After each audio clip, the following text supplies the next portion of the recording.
Tonight, you're about to discover ancient wisdom that has guided seekers to inner peace for over 2,000 years. I'm going to share a selection of profound Zen stories that reveal the deepest secrets of mental freedom and emotional liberation. Each tale contains a transformative teaching that can shift your entire relationship with stress, anger, and the endless pursuit of more. These aren't ordinary bedtime stories. They're carefully preserved teachings from enlightened masters who understood something most of us have forgotten, that peace isn't found in changing our circumstances, but in changing our relationship to them. The Buddha once said, "The mind is everything. What you think, you become." In the next hour, you'll discover exactly how this ancient truth can transform your modern life.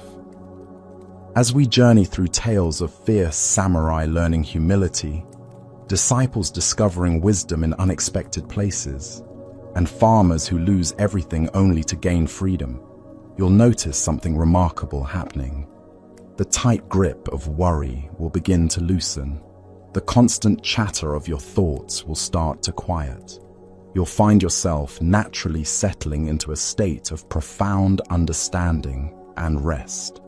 These stories have been whispered in monasteries, shared around meditation halls, and passed down through generations of seekers. Each one is a key that unlocks a different door in the mansion of your consciousness. Some doors lead to rooms where anger loses its power. Others open to spaces where the need to accumulate dissolves. Still others reveal chambers where simple presence becomes the greatest teacher. So settle in deeply now. Let your body sink into whatever supports you. Take one conscious breath with me, and as you exhale, know that you're about to receive teachings that have been waiting for you since the beginning of time. Let's begin. Our first story takes place in ancient Japan, where the morning mist clings to temple roofs and the sound of temple bells drifts through bamboo groves. This is the story of the samurai and the Zen master. In those days, a proud and brash samurai warrior lived for honor above all else. His reputation preceded him wherever he went, and his skill with the sword was matched only by his fierce temper. One day, burning with curiosity about spiritual matters, he sought out a renowned Zen master who was known throughout the land for his wisdom. The master sat in deep meditation beneath an ancient pine tree, his breathing so quiet it barely disturbed the morning air. The samurai approached with heavy footsteps, his armor clanking, his impatience growing with each moment the master remained silent. "Tell me the nature of heaven and hell," the samurai demanded, his voice cutting through the peaceful silence like a blade. The Zen master slowly opened one eye, looked directly into the samurai's face, and replied with sudden, cutting scorn, "Why should I answer to a shabby, disgusting, despondent slob like you? A worm like you? Do you think I should tell you anything? I can't stand you. Get out of my sight. I have no time for silly questions." The samurai's face flushed red with rage. How dare this monk insult a warrior of his standing? His hand flew to his sword, and in one fluid motion, he drew the blade and raised it high above the master's head, ready to strike down this insolent teacher. The Zen master looked straight into the samurai's blazing eyes and spoke with infinite tenderness. "That is hell." In that moment, the samurai froze completely. Understanding flooded through him like dawn breaking over mountains. He saw with crystal clarity that his anger had completely consumed him, transforming him into something he barely recognized. His mind had created its own hell, a realm filled with resentment, hatred, murderous rage, and the complete loss of his noble spirit.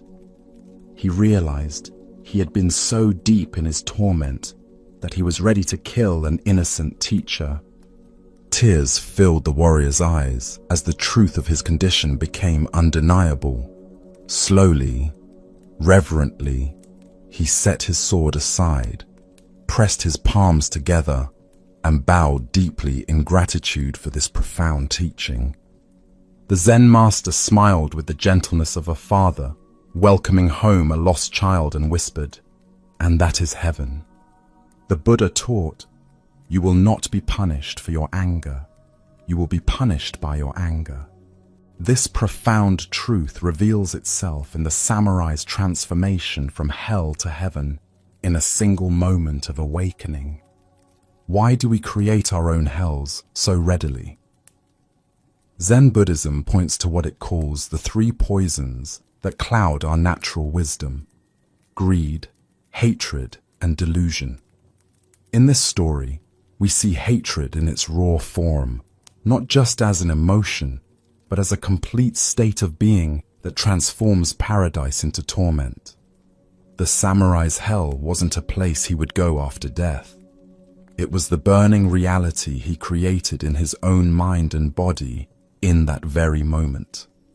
His face flushed with rage, his heart pounding with fury, his entire being consumed by the desire to destroy. This was hell made manifest in human experience. Consider how often throughout your day you create similar states of torment. Perhaps someone cuts you off in traffic, and suddenly your peaceful morning dissolves into a cauldron of righteous anger. Maybe a coworker fails to acknowledge your greeting, and your mind begins spinning stories of disrespect and slight. These moments reveal the same pattern. We take external circumstances and use them as raw material to construct our own private hells. The master's apparent insults were not cruel but skillful. Like a surgeon using a sharp blade to remove a tumor, he used harsh words to reveal the rage that already existed within the samurai's heart. The anger wasn't created by the insults. It was already there, waiting to be triggered.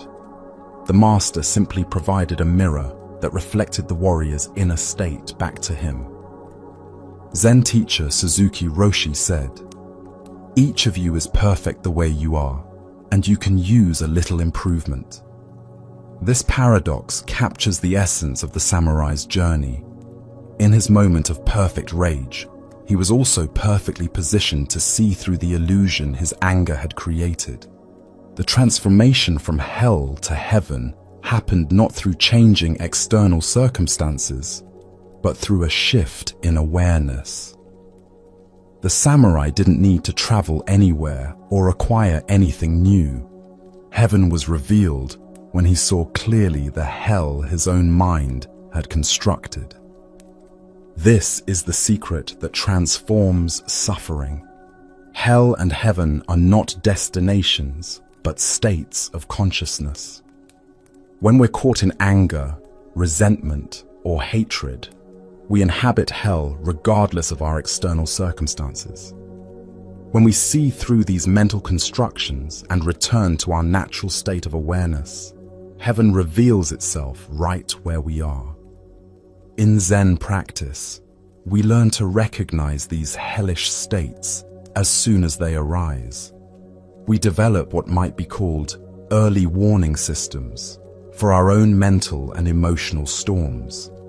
The tightening in the chest, the heating of the face, the accelerating heartbeat, all these become signals that we're constructing a hell that we'll have to live in. The Buddha said, "Hatred is never appeased by hatred in this world. By non-hatred alone is hatred appeased. This is a law eternal." The samurai discovered this law in his own direct experience. His anger could not be resolved through violence, but was instantly dissolved through understanding. Tonight, as you notice any areas of tension or irritation in your own experience, can you observe them with the same clarity the samurai discovered? Can you see how your own thoughts and reactions create the quality of your inner world? As the Zen master showed, heaven is always available, not as a reward for good behavior, but as the natural state revealed when we stop creating hell. Now let us journey to a peaceful monastery nestled beside a flowing river, where a master and his disciples practice the art of mindful living. This is the story of the questioning disciple and his teacher's unusual guidance. In a quiet monastery nestled beside a flowing river, a Zen master lived with his devoted disciples. Each morning, they would walk together to bathe in the clear, cool waters, practicing mindfulness with each step on the worn path. The sound of water flowing over stones provided a constant reminder of impermanence and the natural flow of existence. One particular morning, after their ritual cleansing, the master emerged from the river with water droplets glistening on his robes. His disciples gathered around him as he walked, their faces eager for teaching, their notebooks ready to capture pearls of wisdom. Among them was a particularly earnest young monk who had traveled great distances to study under this revered teacher. As they walked slowly back toward the monastery, the disciple could no longer contain his burning question. "Dear Master," he said with deep reverence, "what should I do to realize Zen? I have studied texts, practiced meditation, and followed all the prescribed methods, yet enlightenment still seems so distant." The master paused in his walking and pointed to a dog lying peacefully by the riverbank, its fur still wet from an early morning drink. The animal rested in complete contentment, occasionally lifting its head to watch a butterfly or listen to bird songs, then settling back into serene presence. "Learn from that dog," the master said simply, then continued walking. The disciple felt a sharp stab of disappointment pierce his chest. After all his sincere seeking, after traveling so far and dedicating so much time to practice, was his teacher mocking him? Anger began to rise in his throat like bitter medicine. "Oh, Master," he said, struggling to keep his voice respectful, "what can I possibly learn from a dog? I have come seeking the highest wisdom, not animal behavior." The master walked on in peaceful silence, his footsteps creating a gentle rhythm on the monastery path. Birds sang in the branches above, and somewhere in the distance, temple bells marked the passing hours. But the disciple heard none of this beauty. His mind churned with frustration and wounded pride. Unable to bear the silence, he pressed on. "I don't want to learn from that dog. Please, Master, give me real spiritual instruction. Tell me something profound that will help me achieve enlightenment." The master stopped again and pointed to another dog they encountered on the road. This one was hungrily eating scraps of food left by passing travelers, its tail wagging with simple satisfaction at finding nourishment. "Then learn from this dog," the master said with the same gentle authority. Now the disciple's composure cracked completely. "You are making fun of me, Master. What can I possibly learn from a dog? All it does is eat and sleep. I have come to you precisely to become free from such basic, mindless existence." The master turned to face his student fully, his eyes holding infinite compassion mixed with gentle amusement. "You also eat and sleep," he observed quietly, then walked into his meditation hut, leaving the disciple standing frozen in the courtyard. The Buddha taught, 3 things cannot be long hidden: the sun, the moon, and the truth. This story reveals a truth that our sophisticated minds often struggle to accept. The wisdom we seek is already present in the simplest moments of being. Why did the disciple resist such a simple teaching? Zen Buddhism points to what might be called spiritual materialism, the ego's tendency to turn even spiritual practice into another form of acquisition and achievement. The disciple wanted something special, something that would set him apart from ordinary existence and confirm his identity as a serious seeker. The dogs in this story represent what Zen calls Buddha nature, the natural, unconditioned awareness that exists before the mind creates elaborate stories about spiritual attainment. The first dog, resting by the river, embodied perfect presence. It wasn't trying to achieve anything or become anyone special. It simply existed in complete harmony with the moment. The second dog, eating scraps, demonstrated another aspect of Buddha nature, the ability to meet life's basic needs without drama or commentary. It didn't complain about the quality of the food or worry about whether eating scraps reflected poorly on its spiritual status. It simply ate when hungry, with gratitude and attention. Consider how often we complicate our own existence with layers of spiritual or psychological concepts. We meditate, but worry we're not meditating correctly. We practice mindfulness, but judge our wandering minds. We seek enlightenment, but create suffering through our very seeking. The dogs, in their simplicity, point to a way of being that transcends these complications. The master's final observation, "You also eat and sleep," cuts through all pretense. Despite all our spiritual aspirations and sophisticated practices, we remain biological beings with simple needs. The question becomes, can we meet these basic realities with the same presence and acceptance the dogs demonstrated? Zen teacher Dogen wrote, "To study the Buddha way is to study the self. To study the self is to forget the self." The disciple was studying concepts about enlightenment rather than studying his actual moment-to-moment experience. The dogs, without any concept of Buddha nature, were perfectly expressing it. This doesn't mean we should abandon formal practice or intellectual understanding. Rather, it suggests that our practice should make us more natural, more present, more able to meet ordinary moments with extraordinary awareness. The dogs weren't practicing Zen, they were simply being themselves completely. The shock the disciple experienced when told he also eats and sleeps was the recognition of this simple truth. His spiritual seeking had created a false separation between ordinary activities and spiritual ones. The master's teaching dissolved this artificial boundary, revealing that every moment, eating, sleeping, walking, even feeling frustrated, offers opportunities for awakening.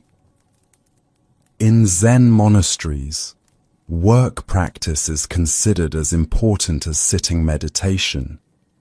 Chopping vegetables, sweeping floors, and tending gardens are all forms of spiritual cultivation when approached with full attention.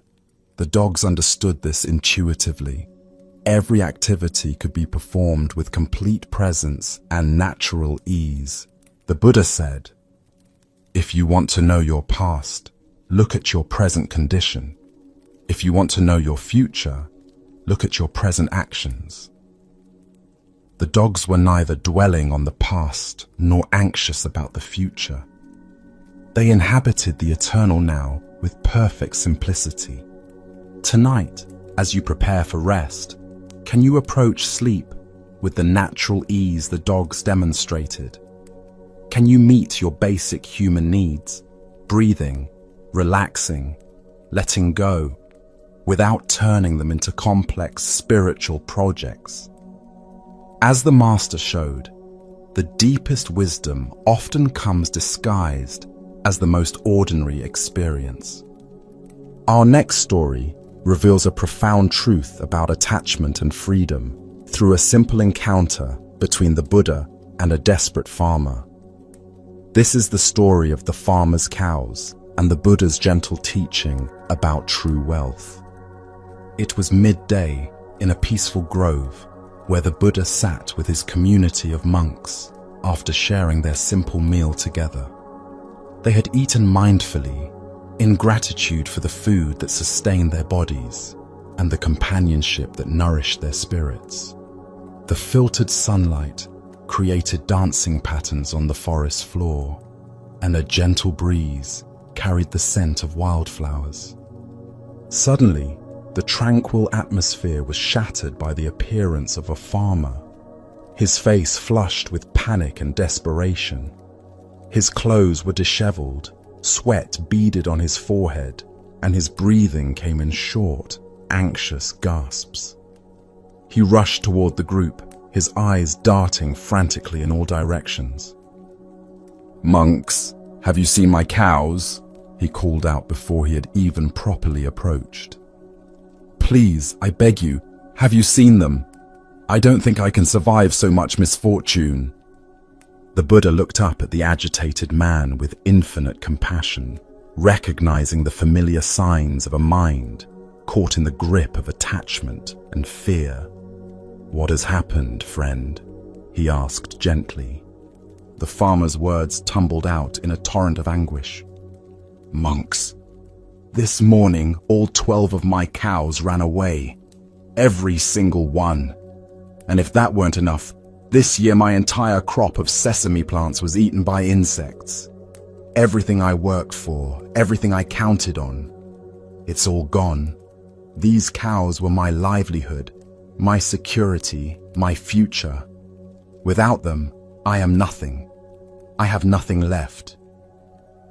The Buddha nodded with understanding, seeing clearly the suffering that comes from building our identity and security upon external circumstances. "Sir, we have not seen your cows," he replied calmly. "Perhaps they have gone in the other direction." The farmer bowed hastily in gratitude and rushed off down the path, still calling for his lost animals, his voice growing fainter as he disappeared into the forest. After the farmer had gone, the Buddha turned to his community of monks with eyes that sparkled with gentle humor and deep wisdom. A knowing smile played at the corners of his mouth as he looked at each of his followers, these men who had voluntarily given up worldly possessions to seek truth and inner freedom. "Dear friends," he said, his voice carrying both lightness and profound insight, "do you know you are the happiest people on earth? You have no cows or sesame plants to lose." The monks sat in contemplative silence, absorbing the deeper meaning of their teacher's words. They began to understand that what the world might see as deprivation, their simple robes, their basic meals, their lack of material possessions, was actually a form of great wealth. They were wealthy in freedom, rich in presence, abundant in peace. The Buddha continued, his teaching flowing like water, finding its natural course. We always try to accumulate more and more, believing these cows are essential for our existence. In fact, they may be the very obstacles that prevent us from being truly happy. Release your cows and become a free person. Release your cows and discover happiness that cannot be taken away. The Buddha taught, you only lose what you cling to. This profound truth reveals itself in the contrast between the farmer's panic and the monk's peace. The farmer's suffering wasn't caused by the loss of his cows, but by his attachment to them as the source of his security and identity. Why do we accumulate cows, possessions, achievements, relationships, even spiritual experiences, believing they will bring us lasting happiness? Zen Buddhism points to our fundamental misunderstanding about the nature of security and fulfillment. We look outside ourselves for stability in a world where everything is constantly changing. The farmer's 12 cows and sesame crop represent all the external things we grasp for security: our bank accounts, our job titles, our social status, our health, our relationships, even our self-image as spiritual seekers. Each of these can bring temporary satisfaction, but they all share one crucial characteristic: they can be lost. This doesn't mean we should abandon responsibility or become indifferent to practical matters. The Buddha wasn't suggesting we should all become homeless wanderers. Rather, he was pointing to the difference between using things skillfully and being used by them. The monks still ate food and wore robes, but they held these necessities lightly, without the desperate clinging that creates suffering. Consider your own cows, the things you tell yourself you couldn't live without. Perhaps it's a certain standard of living, a particular role in your family or workplace, or even your health and physical capabilities. Notice how much mental energy goes into protecting, maintaining, and worrying about these possessions. This energy, which could be available for presence, compassion, and genuine fulfillment, gets locked up in a constant cycle of acquisition and protection.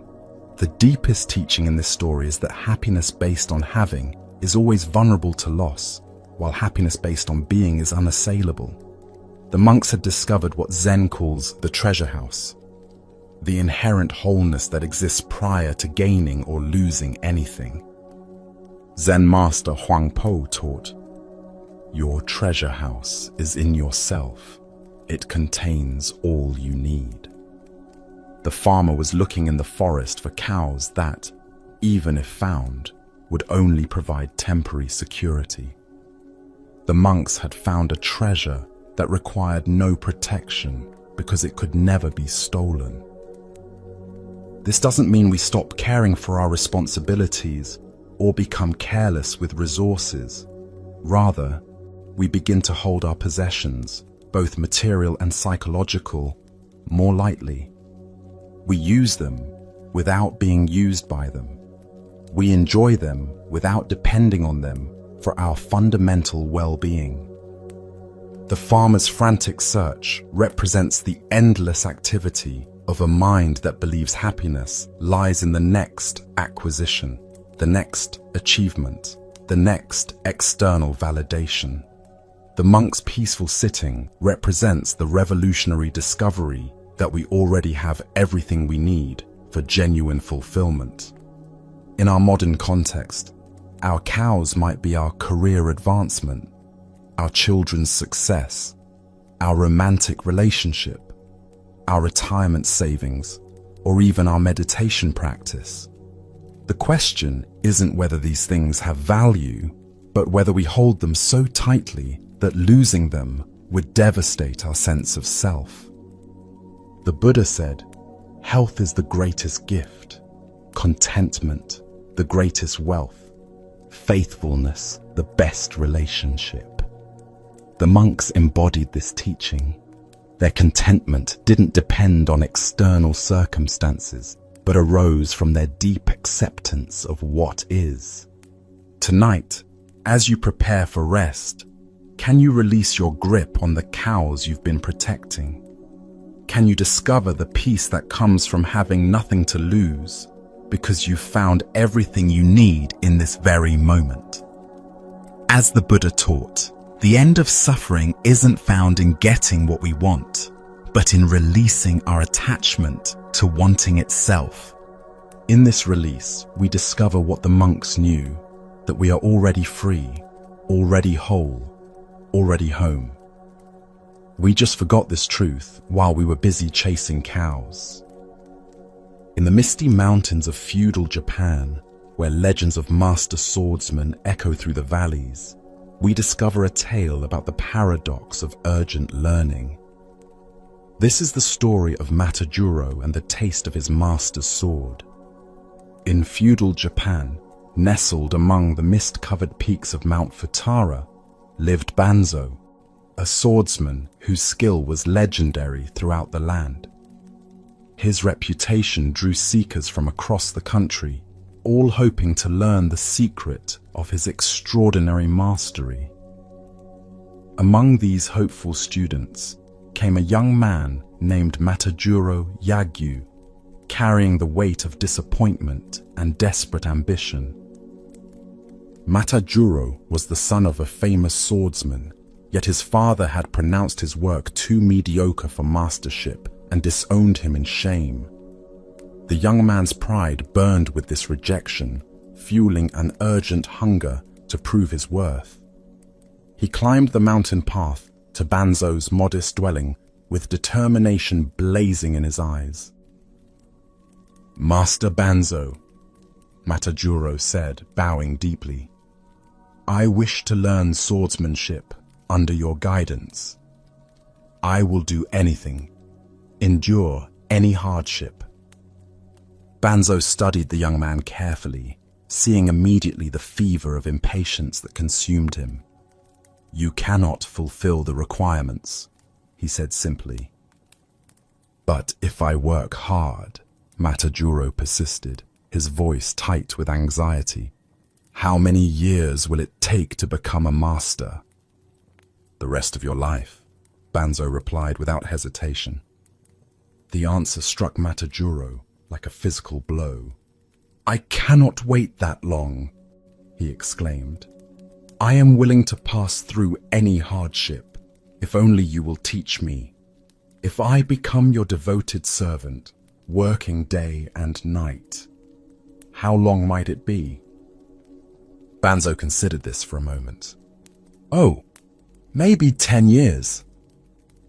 Hope flickered in the young man's chest, but his impatience quickly consumed it. "My father is getting old, and soon I must take care of him. If I work far more intensively with complete dedication, how long would it take me?" "Oh, maybe 30 years, said Banzo calmly. Matajuro's eyes widened in confusion and frustration. "Why is that? First you say 10, and now 30 years. I will undergo any hardship to master this art in the shortest time possible." "Well," said Banzo, with the faintest smile, "in that case, you will have to remain with me for 70 years. A man in such a hurry as you are to get results seldom learns quickly." The words hung in the mountain air like temple bells, their truth gradually penetrating the young man's consciousness. Finally, understanding dawned. "Very well," declared Matajuro, his voice now quiet with new wisdom. "I agree." From that day forward, Matajuro was forbidden to speak of fencing or even touch a sword. Instead, he cooked for his master, washed dishes, made beds, cleaned the courtyard, and tended the garden. Day after day, month after month, not a single word of swordsmanship passed between them. 3 years dragged by in this seemingly mundane routine. As Matajuro swept leaves and prepared meals, sadness would sometimes wash over him. Had he devoted his life to becoming a servant rather than a swordsman? But one ordinary morning, as he knelt preparing rice, Banzo crept silently behind him and delivered a tremendous blow with a wooden sword. The young man cried out in shock and pain. The next day, while stirring soup, Banzo struck again without warning. From that moment forward, day and night, Matajuro had to remain constantly alert. Every moment became filled with the possibility of attack. He learned to sense his master's presence, to hear the whisper of approaching footsteps, to feel the subtle shift in the air that preceded a strike. Not a moment passed that he did not have to think of what he came to call the taste of Banzo's sword, that sharp awareness that kept him perpetually present and responsive. His entire being became attuned to the subtle rhythms of danger and safety, action and stillness. Gradually, Matajuro's defensive skills grew so refined that he could sense an attack before it was even launched. His movements became fluid, effortless, perfectly timed. The smile that began to appear on Banzo's face told him everything he needed to know. In time, Matajuro became the greatest swordsman in all the land. The Buddha taught, "Drop by drop is the water pot filled." Likewise, the wise one, gathering it little by little, fills oneself with good. This story reveals the profound truth that mastery comes not through forced acceleration, but through patient cultivation of awareness. Why do we believe that urgency will speed our learning? Zen Buddhism points to what might be called achievement mind, the ego's desperate need to acquire skills, knowledge, or spiritual attainments as quickly as possible.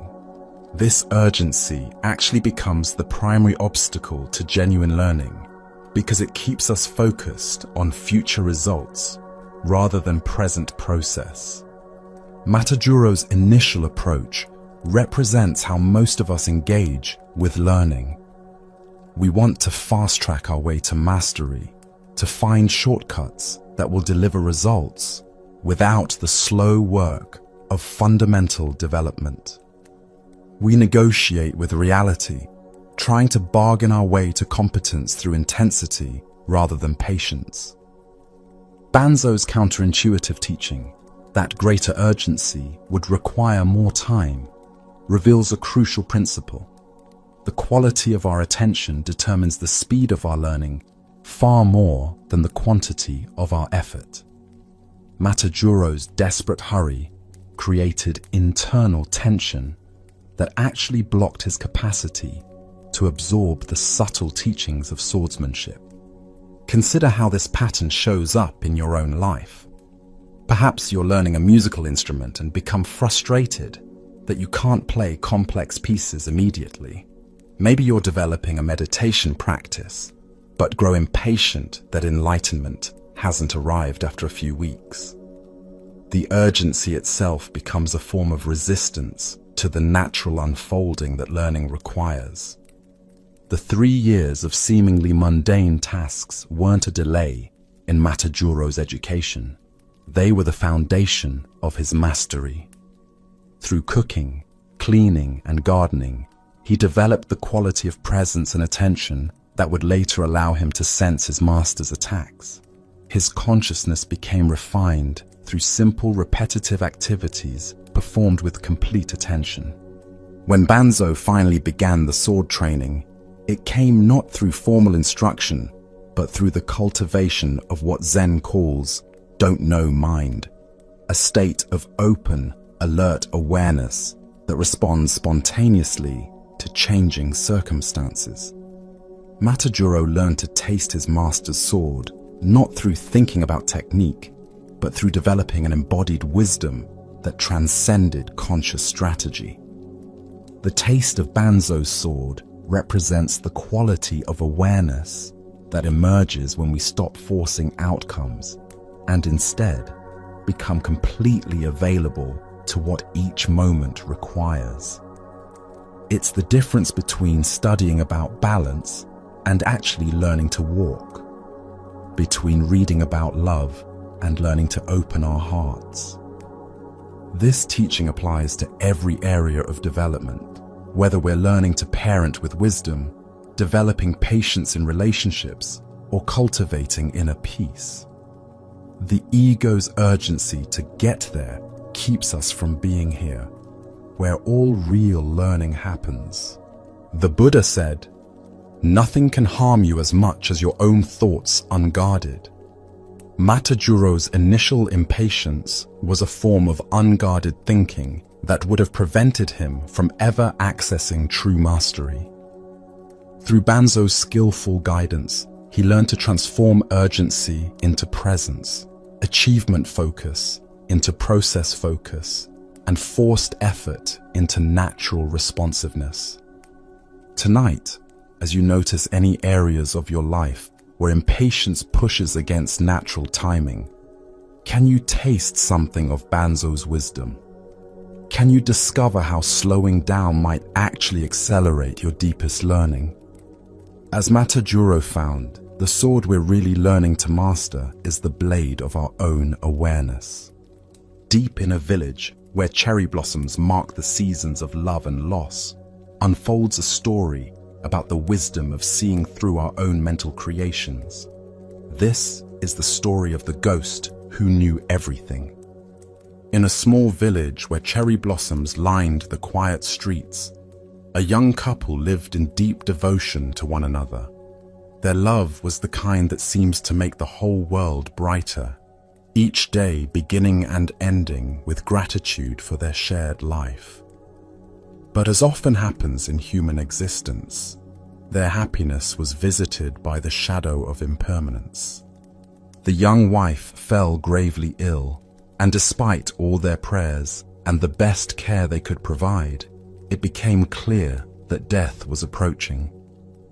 As her strength ebbed away, her love for her husband seemed to intensify, as if she were trying to pour a lifetime of affection into their remaining moments together. "I love you so much," she whispered to him with her last breaths, her hand gripping his with surprising strength. "I do not want to leave you. Promise me. Do not go to any other woman. If you do, I will return as a ghost and cause you endless trouble." The husband, tears streaming down his face, promised solemnly to honor her wish. Soon after, she passed away peacefully in his arms, leaving him alone in a world that suddenly felt hollow and colorless. For 3 months, the husband kept his promise faithfully. He tended her grave daily, spoke to her photograph each morning, and couldn't imagine ever loving another. But grief, while it honors love, cannot sustain life indefinitely. Slowly, despite his guilt, he began to notice the world around him again. The sound of children playing, the warmth of sunlight, the gentle kindness of neighbors who brought him meals. One day, a woman who had been bringing him food lingered to talk, and he found himself laughing for the first time since his wife's death. Their conversations grew longer and more frequent. Despite his resistance, he felt his heart beginning to open again. When they became engaged to be married, he told himself his first wife would have wanted him to find happiness. That very night, his peaceful sleep was shattered by a terrifying apparition. His deceased wife appeared at the foot of his bed, her face twisted with jealousy and rage. "You promised," she shrieked. "You swore you would never love another. How could you betray me so quickly?" The husband sat bolt upright, his heart hammering with terror and guilt. But the ghost's torment had only begun. Night after night, she appeared with increasingly detailed accusations. She knew exactly what gifts he had given his new fiancée, describing the silk scarf and its intricate pattern, recounting word for word the intimate conversations they had shared by the river, even revealing private moments of affection. "I know everything you do," the ghost would wail. "Every thought, every touch, every whispered word of love that should have been mine." The man began to lose weight and sleep. His fiancée noticed his haggard appearance and growing anxiety, but how could he explain that his dead wife was haunting their relationship? The situation became unbearable. Finally, a neighbor suggested he seek counsel from a wise Zen master who lived in a small temple outside the village. In desperation, the man made the journey and poured out his story to the old teacher. The master listened with patient attention, occasionally nodding with understanding. When the tale was finished, he stroked his beard thoughtfully. "Your former wife became a ghost, and knows everything you do, the master observed calmly. Whatever you say, whatever you give your beloved, she knows.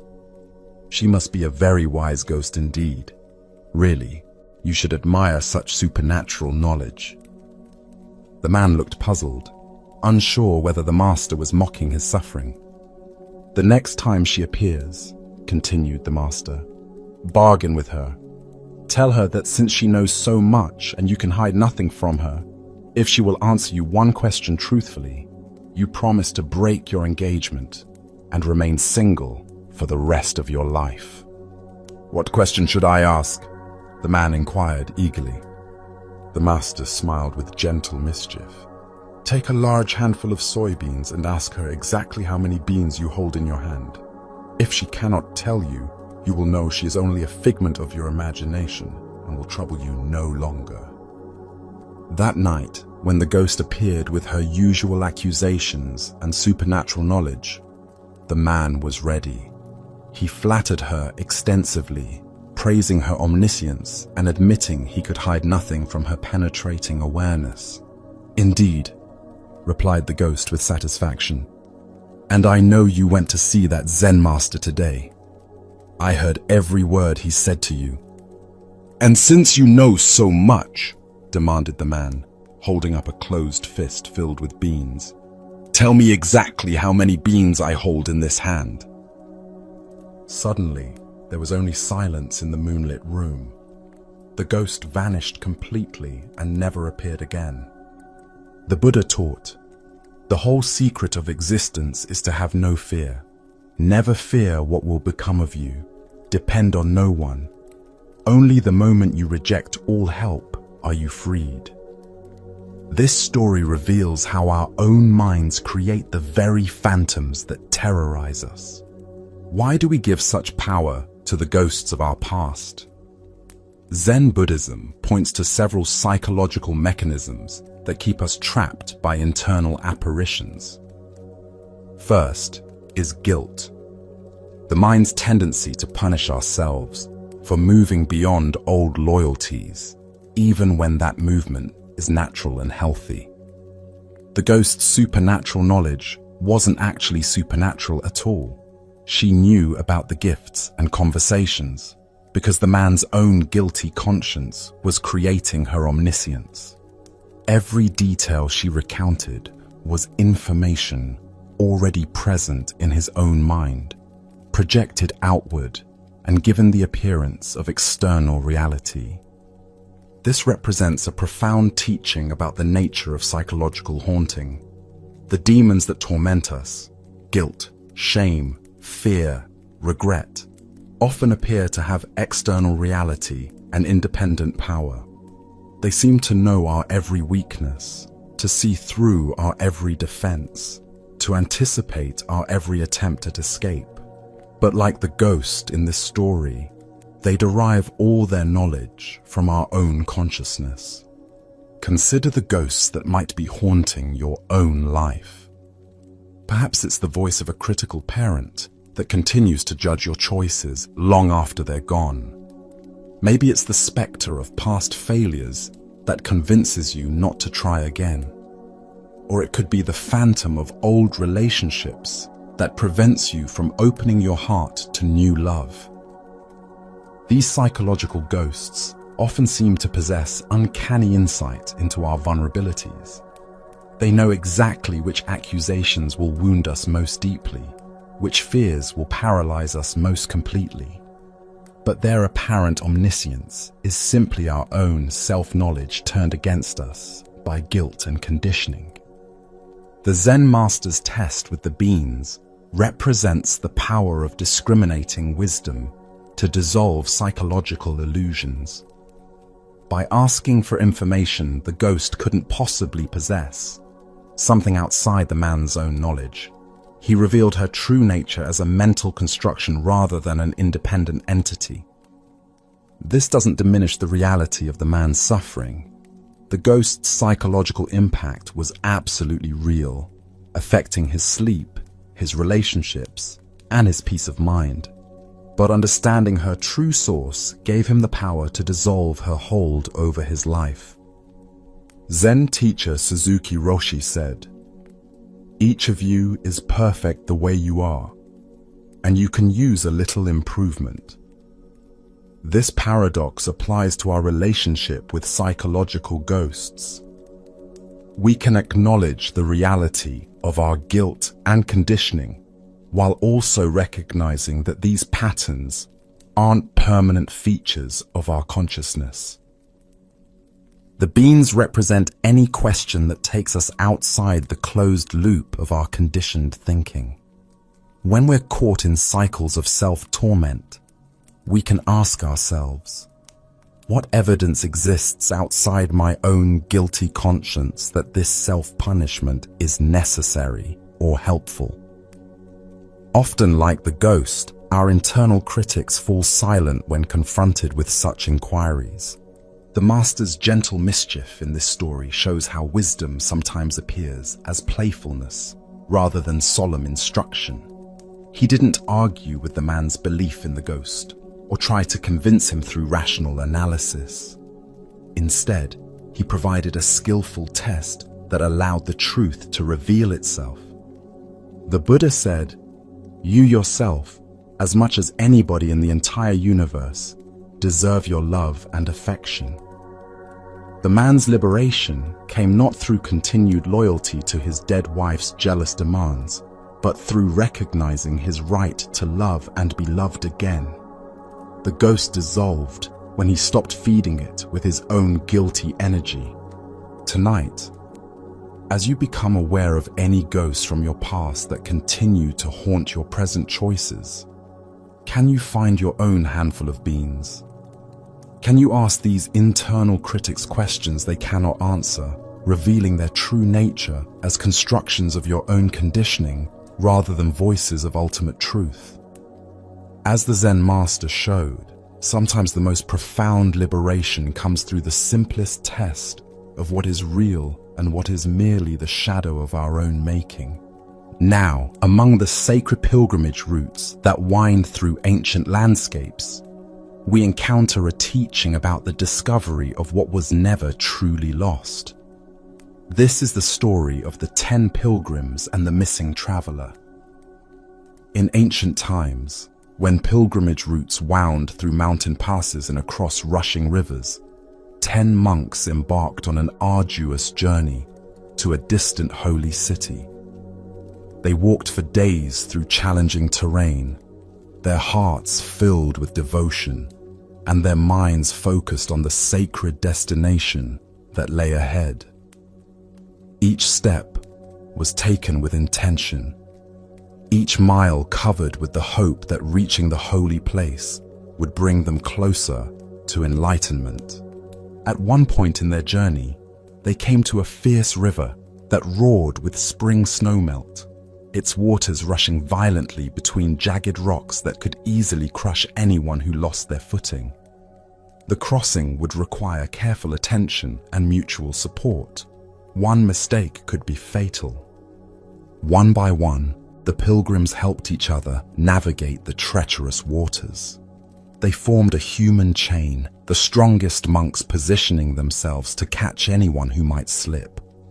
Slowly, carefully, with hearts pounding and prayers on their lips, they made their way across the dangerous passage. When they finally reached the safety of the far shore, they collapsed on the rocky bank, grateful to be alive and relieved to have overcome such a perilous obstacle. Their robes were soaked, their sandals filled with river water, but they had survived what could have been a disaster. The leader of the group, feeling the weight of responsibility for his fellow pilgrims, decided to count everyone to ensure they had all crossed safely. This was a reasonable precaution. In the confusion and fear of the crossing, it would be easy to lose track of someone. "Line up, brothers," he called out, "so I can confirm we are all here." The monks arranged themselves in a row, and their leader began to count carefully. 1, 2, 3, 4, 5, 6, 7, 8, 9. He paused, counting again with growing alarm. 1, 2, 3, 4, 5, 6, 7, 8, 9. Horror spread across his face as the terrible truth seemed to dawn. "Brothers!" he cried out in anguish. "Only 9 of us have made it across. One of our beloved companions has been lost to the river." The other monks gasped in shock and grief. Each one began to count for himself, hoping their leader had made an error. But one after another, each monk arrived at the same devastating conclusion. 1, 2, 3, 4, 5, 6, 7, 8, 9. Only 9 pilgrims had survived the crossing. They began to weep and wail, calling out the names of their missing brother, wondering who among them had been swept away by the merciless current. Their joy at surviving the crossing transformed into bitter mourning for their lost companion. As they sat by the river in their grief, a wise stranger happened upon the scene. He observed the 10 monks, for indeed, there were 10 of them clearly visible to his eyes, weeping and lamenting as if someone had died. "Good brothers," he asked gently, "what has happened to cause such an outpouring of sorrow?" The leader looked up through his tears. "Kind stranger, we are pilgrims on a sacred journey. There were 10 of us when we began to cross this dangerous river, but now one of our beloved brothers has been lost in the waters. We cannot find him anywhere." The stranger looked around, counting the monks before him with a puzzled expression. By his count, there were clearly 10 pilgrims present. Understanding dawned on him, and he had to suppress a smile at the innocent mistake that was causing such unnecessary suffering. "Sir," he said kindly, "would you please count your group again, just to make certain?" "Yes, of course," replied the leader, who began counting aloud once more. 1, 2, 3, 4, 5, 6, 7, 8, 9. His voice broke on the final number. "Oh, alas, one is gone forever." "But, sir," said the stranger gently, "you have forgotten to count yourself." In that moment, profound silence fell over the group. The leader looked down at his own body as if seeing it for the first time. Understanding flooded through all 10 monks simultaneously. Their missing brother had never been lost. He had been right there all along, doing the counting. Joy erupted from the group as they realized the magnitude of their error. Their tears of grief transformed into laughter at their own beautiful foolishness. The 10th pilgrim was found without having to search anywhere at all. The Buddha taught, "Look within. Within is the fountain of good, and it will ever bubble up if you will ever dig." This story reveals the cosmic joke at the heart of all spiritual seeking. We search everywhere for what we never actually lost. Why do we consistently forget to count ourselves in the search for completeness? Zen Buddhism points to what might be called the looking outside habit, our deeply conditioned tendency to search for fulfillment, peace, and wholeness in external circumstances, achievements, or experiences. The 10 pilgrims represent our various attempts to find ourselves through spiritual practice, personal development, or life accomplishments. Like the monks crossing the dangerous river, we often endure great hardships and overcome significant obstacles in our quest for something we believe is missing from our lives. The act of counting others while forgetting ourselves perfectly captures how consciousness works when caught in seeking mode. We can see and account for everything in our experience: our thoughts, emotions, circumstances, relationships, achievements, while somehow overlooking the aware presence that is doing all the observing. Consider how this pattern manifests in daily life. We search for happiness in the next purchase, relationship, or accomplishment, forgetting that the capacity for happiness is the very awareness doing the searching. We seek peace through meditation techniques or lifestyle changes, overlooking the peaceful awareness that exists prior to any mental or physical state. The pilgrim's grief over their lost companion represents the genuine suffering we experience when we believe something essential is missing from our lives.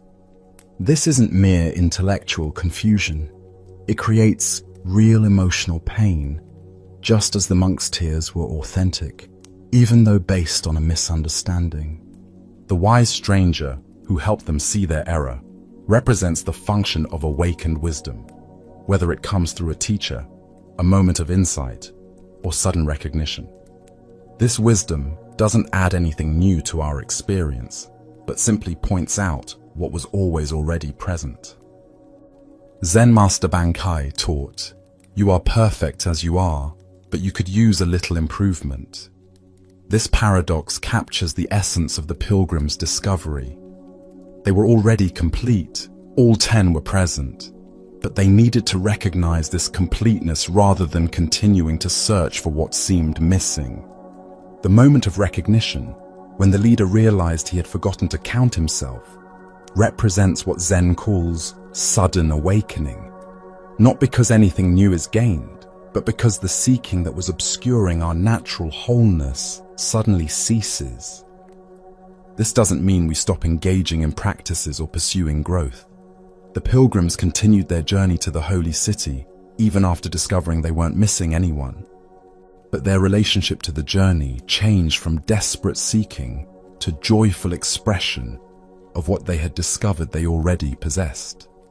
The Buddha said, "Everything we need is inside us. We just need to access it." The stranger's simple observation created this access not by adding information, but by redirecting attention from outward searching to present awareness. In our modern context, we might be counting our accomplishments, relationships, possessions, or spiritual experiences, while forgetting to include the awareness that makes all counting possible. We catalog our progress in meditation, therapy, or personal development, while overlooking the unchanging presence that observes all progress.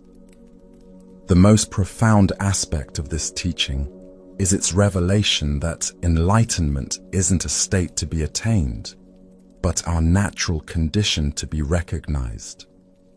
Like the 10th pilgrim, we were never actually lost. We just forgot to include ourselves in our inventory of what's present. Tonight, as you prepare for rest, can you find the awareness that has been present through every moment of your seeking? Can you discover the one who has been looking for peace, happiness, or fulfillment all along? As the wise stranger showed, sometimes the most profound discoveries require nothing more than remembering to count ourselves among those who are already here, already whole, already home. Our next story reveals the transformative power of genuine repentance and the way authentic service can heal even the deepest wounds. This is the story of Zenkai and the tunnel through the mountain. In the bustling capital city of Edo, where samurai walked with purposeful strides and merchants called out their wares, lived a young man named Zenkai. Born into the warrior class, he had been raised with strict codes of honor and duty, but like many young men, he found himself drawn away from these teachings by the pull of passion and desire. Zenkai had become the retainer of a high government official, a position that brought him close to power and privilege. But proximity to his master's household also brought him into contact with the official's beautiful wife. What began as stolen glances across courtyards grew into secret meetings and whispered conversations. Despite his training in self-discipline, Zenkai found himself consumed by a love that violated every principle he had been taught. When their affair was eventually discovered, the confrontation was swift and terrible. The official's rage was absolute, and in the heat of the moment, fearing for his life, Zenkai drew his sword and killed his master. With blood on his hands and his honor shattered, he fled the capital with the woman, two fugitives bound together by shared guilt and desperation. For months they wandered, surviving as thieves and outcasts. But the woman's greed grew with each stolen coin, her demands becoming more excessive and dangerous.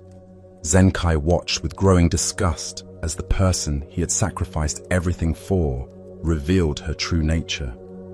Finally, unable to bear the corruption they had both embraced, he left her and wandered alone into the remote province of Buzin. In that desolate place, far from the life he had known, Zenkai became a wandering mendicant. His samurai robes were replaced by rough hemp, his sword traded for a begging bowl. But more than his external circumstances had changed. The weight of his actions pressed down on him like a mountain. He had taken a life, destroyed a family, and abandoned every principle his upbringing had instilled. During his solitary wanderings, Zenkai discovered a treacherous mountain pass where a narrow road clung to sheer cliffs. Local villagers told him stories of travelers who had fallen to their deaths, of families separated when horses lost their footing on the crumbling path. The road had claimed dozens of lives over the years, yet it remained the only route connecting several isolated communities. Standing at the edge of that dangerous precipice, an extraordinary resolve crystallized in Zenkai's heart. He would cut a tunnel through the solid rock of the mountain, creating a safe passage for all future travelers. This would be his offering to the world, not to earn forgiveness, for he believed himself unforgivable, but simply because it was the right thing to do. With only primitive tools, Zenkai began the impossible task. Each day, he begged for food in nearby villages, and each night, he returned to chip away at the mountain by torchlight. Villagers thought him mad. One man attempting to bore through solid rock with hand tools seemed like the fantasy of a broken mind. But Zenkai persisted. Day after day, month after month, year after year. His hands became permanently scarred from the rough tools, his back bent from the constant labor. 30 years passed in this fashion. The tunnel grew slowly, 2,280 feet long, 20 feet high, 30 feet wide. Each foot of progress was earned through countless strikes of chisel against stone. 2 years before the work was completed, Zenkai's past finally caught up with him. The son of the official he had slain, now grown into a skilled swordsman, had spent years tracking his father's killer. When he finally found Zenkai, grey-haired and weathered from decades of labor, the young man's sword was already drawn. "I have come to claim my father's revenge," he announced, his voice steady with long-nursed anger. Zenkai set down his tools and faced his pursuer with calm acceptance. "I will give you my life willingly," he said without hesitation. "Only let me finish this work. On the day the tunnel is completed, then you may kill me." The young swordsman agreed to wait, expecting the work to be finished within days. But as weeks turned to months, and he watched Zenkai's relentless dedication to the task, something unexpected began to happen. Initially, the waiting became tedious, so he started helping with the digging simply to pass time. But as he worked alongside the man he had planned to kill, the swordsman began to see something he hadn't expected. Zenkai's commitment was absolute, not the obsession of a madman, but the focused determination of someone who had found authentic purpose. The killer he had imagined turned out to be a man who had spent 30 years of his life creating something that would serve countless people he would never meet. Month after month, the young man helped dig. He watched Zenkai's gentle interactions with villagers, saw how the older man refused any comfort for himself while working tirelessly for others. Gradually, admiration replaced hatred. The man he had come to kill had become his teacher in dedication, service, and the transformation of guilt into compassionate action. At last, the tunnel was completed. Villagers celebrated as the first travelers passed safely through the mountain. Children ran through the passage, their laughter echoing off the carved walls. Families could now visit each other without risking their lives on the treacherous cliff road. Standing at the tunnel's entrance, Zenkai turned to the young swordsman. "Now cut off my head," he said simply. "My work is done." But the young man's eyes filled with tears. "How can I cut off my own teacher's head?" he asked, his voice breaking with emotion. The Buddha taught, "Hatred does not cease by hatred, but only by love. This is the eternal rule."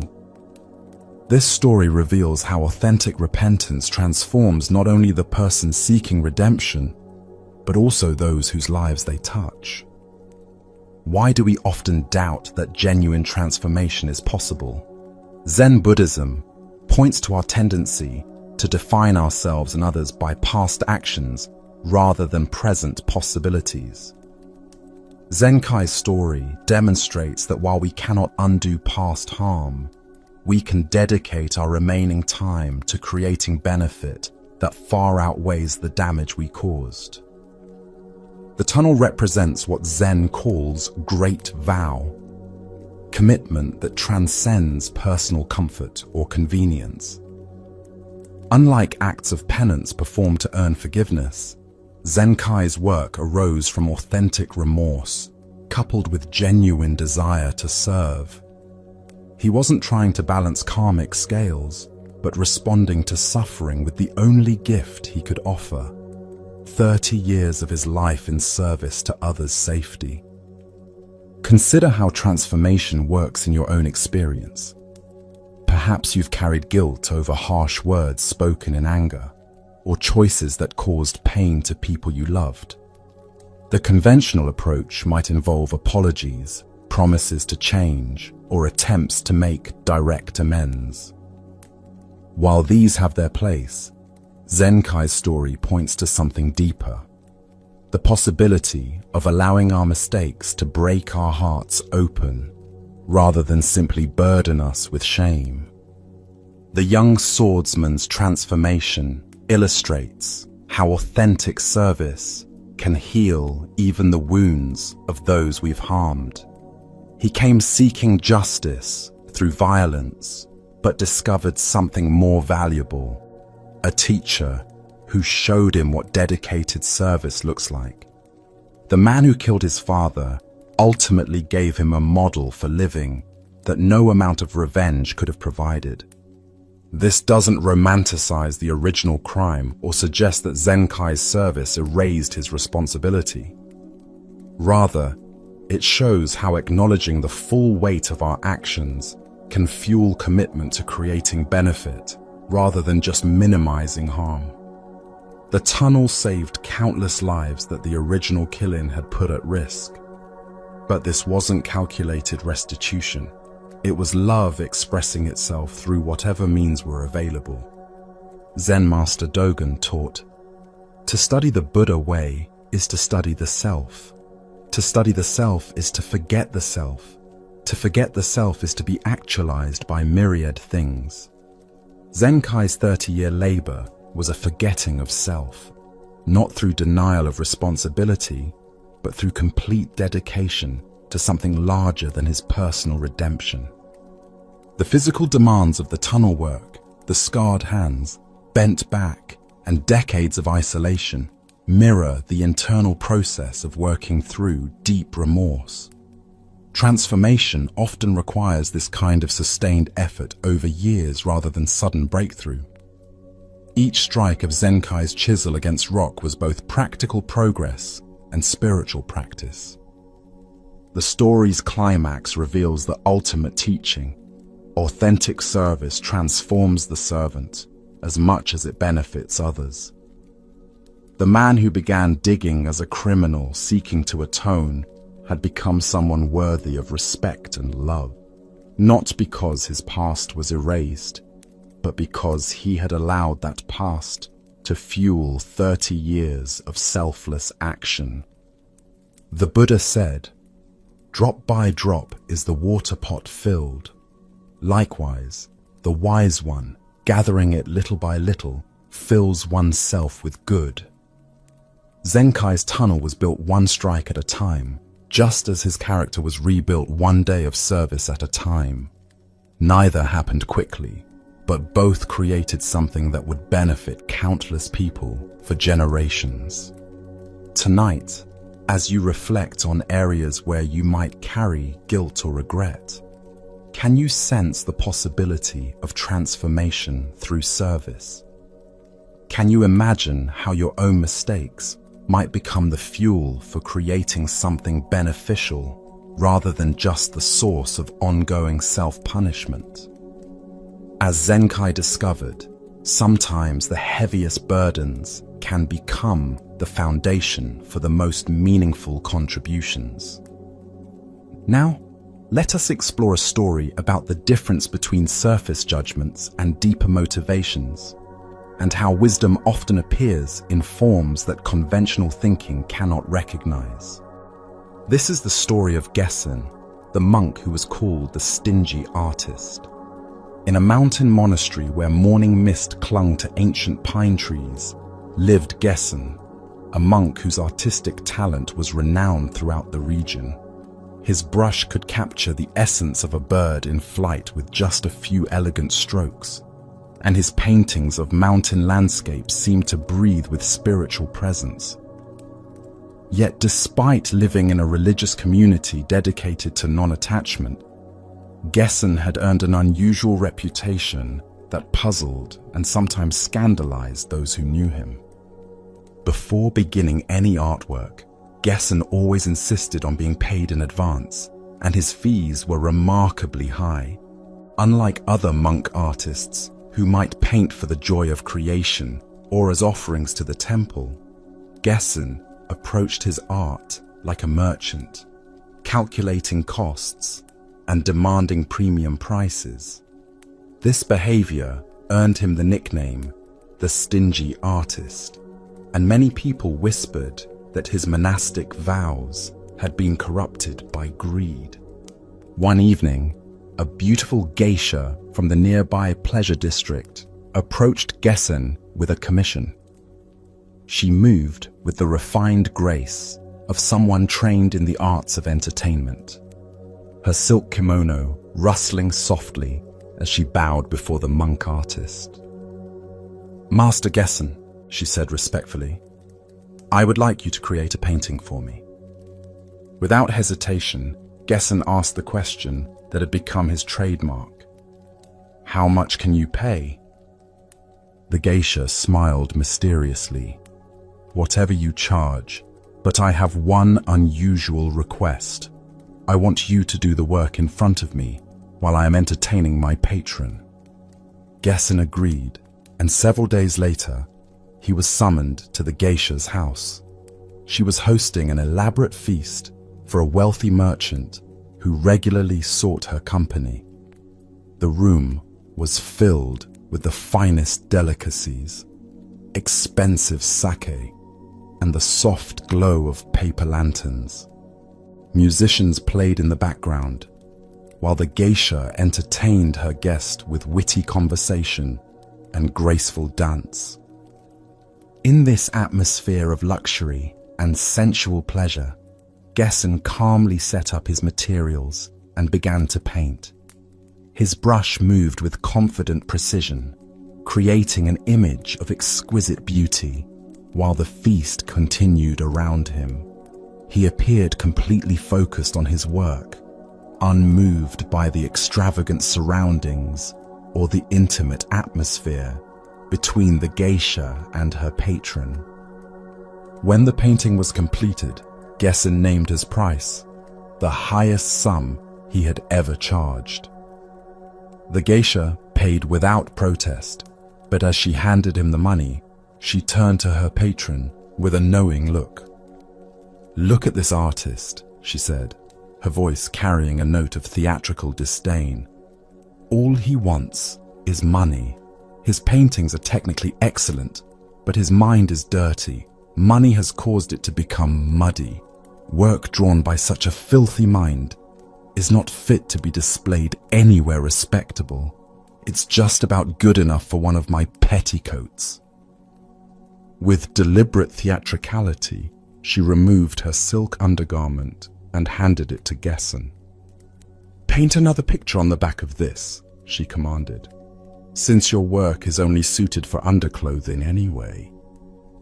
The patron laughed at what he perceived as a clever insult to the money-obsessed monk. He expected Gesson to be embarrassed or offended by such treatment, but Gesson simply looked at the silk garment and asked, without any change in expression, "How much will you pay?" "Oh, any amount," the geisha replied, curious to see how far she could push this apparently greedy monk. Gesson named an even more outrageous price, which the geisha paid. He then painted on her petticoat with the same careful attention he had given to the formal commission, completed his work, collected his payment, and departed without showing any sign of embarrassment or anger. Years later, after Gesson had disappeared from the region, the truth about his apparent greed was finally revealed. Throughout his career as the stingy artist, he had been secretly pursuing 3 compassionate goals that required substantial funding. First, his province was regularly devastated by famines that left poor families starving while wealthy landowners hoarded grain. Gesson had quietly established a secret warehouse that he kept filled with rice and other essentials, ready to distribute during emergencies. His greed had been feeding the hungry for decades. Second, the road from his village to the national shrine was in terrible condition, causing injury and hardship to countless pilgrims. Gesson had been saving money to build a proper road that would serve travelers for generations. Third, his beloved teacher had died before fulfilling his dream of building a temple. Gesson had resolved to honor his teacher's memory by completing this sacred project. After accomplishing these 3 wishes through his art sales, Gesson threw away his brushes and materials, retired to the mountains, and never painted again. The stingy artist had been revealed as one of the most generous men in the province. The Buddha taught, "Do not believe in anything simply because you have heard it. Do not believe in anything simply because it is spoken and rumored by many." This story reveals how easily we misjudge others when we base our assessments on surface appearances rather than deeper understanding. Why do we so readily judge others by their external behavior? Zen Buddhism points to what might be called surface mind, our tendency to create complete narratives about people based on limited observations. The geisha, her patron, and the community all saw Gesson's insistence on payment and concluded his mind was corrupted by greed, never investigating deeper motivations. The geisha's theatrical humiliation of Gesson represents how society often punishes those who violate conventional expectations, even when that violation serves a higher purpose. She and her patron felt justified in their mockery because Gessen's behavior seemed to contradict proper monastic conduct. But Gessen's calm acceptance of even the most insulting treatment reveals someone operating from a completely different framework. He wasn't attached to social approval or concerned with maintaining his reputation. His only concern was raising funds for his 3 projects, and if that meant painting on undergarments while being ridiculed, he was willing to accept such conditions. Consider how often we make similar misjudgments in daily life. Perhaps we criticize a colleague for working long hours, assuming they're ambitious and selfish, without knowing they're supporting elderly parents. Maybe we judge someone for driving an expensive car, not realizing they use it for volunteer work that requires reliable transportation. Our quick assessments often miss the fuller picture of others' circumstances and motivations. The story also reveals the difference between conventional morality and deeper wisdom. Conventional thinking says monks should be detached from money, should give their services freely, should maintain dignified behavior in all circumstances. But Gessen's apparent violations of these norms were actually expressions of profound compassion, operating on a longer timeline than most people could perceive. Zen teacher Linji said, "There is nothing special to do. Just be ordinary. Relieve yourself, wash your face, put on your clothes and eat your food. When tired, sleep." Gessen embodied this teaching by approaching his fundraising with the same calm practicality he brought to painting. There was no drama, no explanation, no defense, just systematic work toward compassionate goals. The 3 projects Gessen funded represent different aspects of service: immediate relief for suffering, feeding the hungry, infrastructure that serves many people over time, building the road, and honoring spiritual lineage, completing his teacher's temple. His approach integrated practical compassion with spiritual devotion in a way that transcended conventional categories. The revelation of Gessen's true motivations doesn't make him a hero so much as it reveals the limitations of judging anyone based on partial information. How many people in our own lives might be carrying out similar hidden acts of service while appearing to violate social expectations? Gessen's retirement after completing his 3 goals shows the difference between attachment to artistic identity and using artistic skill as a tool for service. Once his paintings had served their purpose of generating funds for compassion, he had no need to continue creating them. His identity was never tied to being an artist. It was tied to being of service. The Buddha said, "Thousands of candles can be lighted from a single candle, and the life of the candle will not be shortened. Happiness never decreases by being shared." Gessen's secret warehouse, road project, and temple were all ways of lighting candles that would continue benefiting people long after he was gone. Tonight, as you consider the judgments you might hold about others' behavior, can you sense the possibility that motivations might be more complex than they appear? Can you hold space for the mystery of what drives people's choices, rather than rushing to condemn what doesn't immediately make sense? As Gessen showed, sometimes the most generous hearts hide behind the most puzzling behaviors. Now, from the halls of scholarly debate, where words carry weight and misunderstanding breeds comedy, comes a story about the nature of communication itself. This is the story of the one-eyed monk and the traveling debater. In a remote temple, nestled among snow-capped mountains in northern Japan, 2 brother monks had made their home together. The temple followed an ancient tradition. Any wandering monk could request shelter, but only if he could win a theological debate with the resident monks. This practice ensured that only those with deep understanding of Buddhist teachings would be granted lodging, while also providing intellectual stimulation for the isolated community. The elder brother was renowned for his scholarship, having spent decades studying the most complex philosophical texts. His mind was sharp as a sword, capable of dissecting the finest points of doctrine and engaging in debates that could last from sunset to sunrise. The younger brother, however, was considered simple-minded by most standards. He had lost one eye in an accident years earlier, and his understanding of Buddhist philosophy seemed as limited as his physical vision. One snowy evening, a traveling monk arrived seeking shelter. Following proper protocol, he formally requested the traditional debate about Buddhist teachings. The elder brother, exhausted from a long day of intensive study, felt too tired to engage in the rigorous intellectual combat that such debates required. "Brother," he said to the younger monk, "please take my place tonight.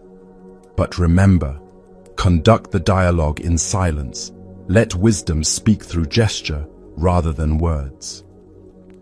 The younger monk, though nervous about representing the temple's reputation, agreed to fulfill this responsibility.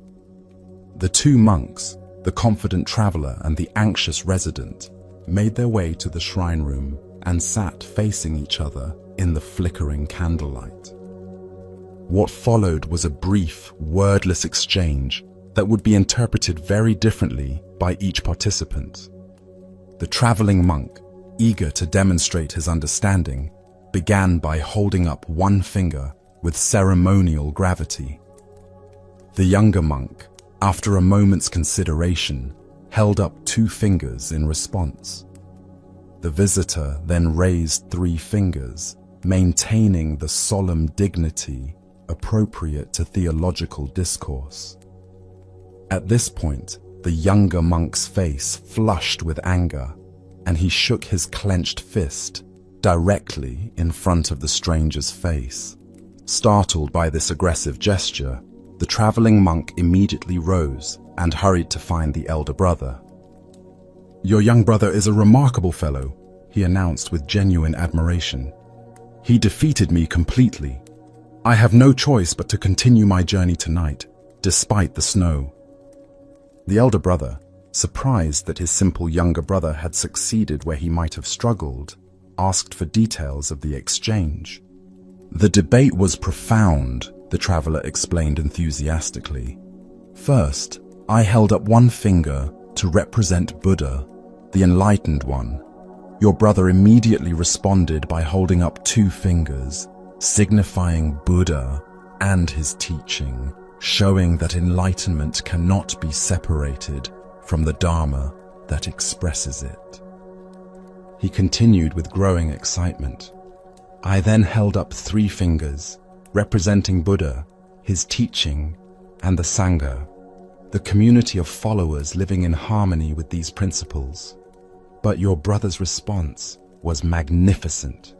He shook his clenched fist at me, indicating that all 3, Buddha, Dharma, and Sangha, arise from one unified realization.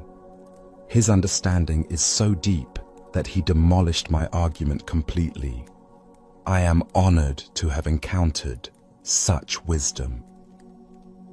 With these words, the traveling monk gathered his belongings and departed into the snowy night, convinced he had met a master of silent Buddhist discourse. Meanwhile, the younger monk came running into the main hall, his face still red with indignation. "Where is that fellow?" he demanded angrily. "I'm going to give him the beating he deserves." The elder brother, puzzled by this reaction, said gently, "I understand you won the debate. The traveling monk left speaking of your profound wisdom." "Won nothing!" the younger monk exploded. "I'm going to beat him up if I can catch him." "Please, tell me what happened during your dialogue," the elder brother requested, trying to understand the source of his brother's fury. "The arrogant fool insulted me the moment he saw me," the younger monk exclaimed. He held up one finger, making fun of the fact that I have only one eye. Since he was a stranger and a guest, I thought I should be polite, so I held up two fingers, congratulating him on having two good eyes. His voice grew more agitated as he continued. But then the rude wretch held up three fingers, suggesting that between the two of us, we only have three eyes total. That was too much. I got ready to punch him for such impolite behavior, but the coward ran away before I could teach him proper manners. The Buddha taught, "We are what we think. All that we are arises with our thoughts. With our thoughts, we make the world." This story reveals how completely our internal perspectives shape our interpretation of external events. Why do two people witness the same events, yet create entirely different meanings? Zen Buddhism points to what might be called projection mind, our tendency to interpret others' actions through the lens of our own concerns, fears, and preoccupations. The traveling monk saw philosophical discourse, where the younger monk saw personal insults, yet both were responding to identical gestures. The traveling monk's interpretation was shaped by his scholarly training and expectation of theological debate. Every gesture became laden with doctrinal significance because that's the framework he brought to the encounter. His mind was primed to see wisdom and enlightenment, so that's exactly what he discovered in the younger monk's responses. The younger monk's interpretation was shaped by his self-consciousness about his physical disability and his assumption that others would notice and comment on his missing eye. His mind was primed to detect mockery and insult, so that's precisely what he found in the stranger's gestures. Consider how this dynamic operates in your own daily interactions. Perhaps a colleague doesn't return your greeting, and you interpret this as rudeness or dismissal, not knowing they're preoccupied with a family crisis. Maybe someone cancels plans at the last minute, and you assume they don't value your friendship, unaware they're dealing with sudden work pressures. The elder brother's role in this story represents the possibility of stepping back from our immediate interpretations to examine how perspective shapes perception. His gentle questioning revealed the complete disconnect between the two participants' experiences of the same event. The humor in this story isn't just comedic relief.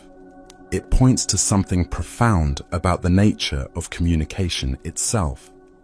Even when people share the same language, culture, and basic context, their internal worlds can be so different that meaningful exchange becomes nearly impossible without great care and awareness.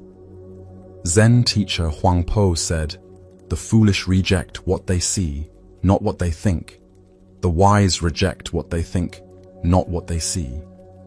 Both monks in this debate were rejecting what they actually saw, simple gestures, in favor of what they thought, complex interpretations based on their own mental frameworks.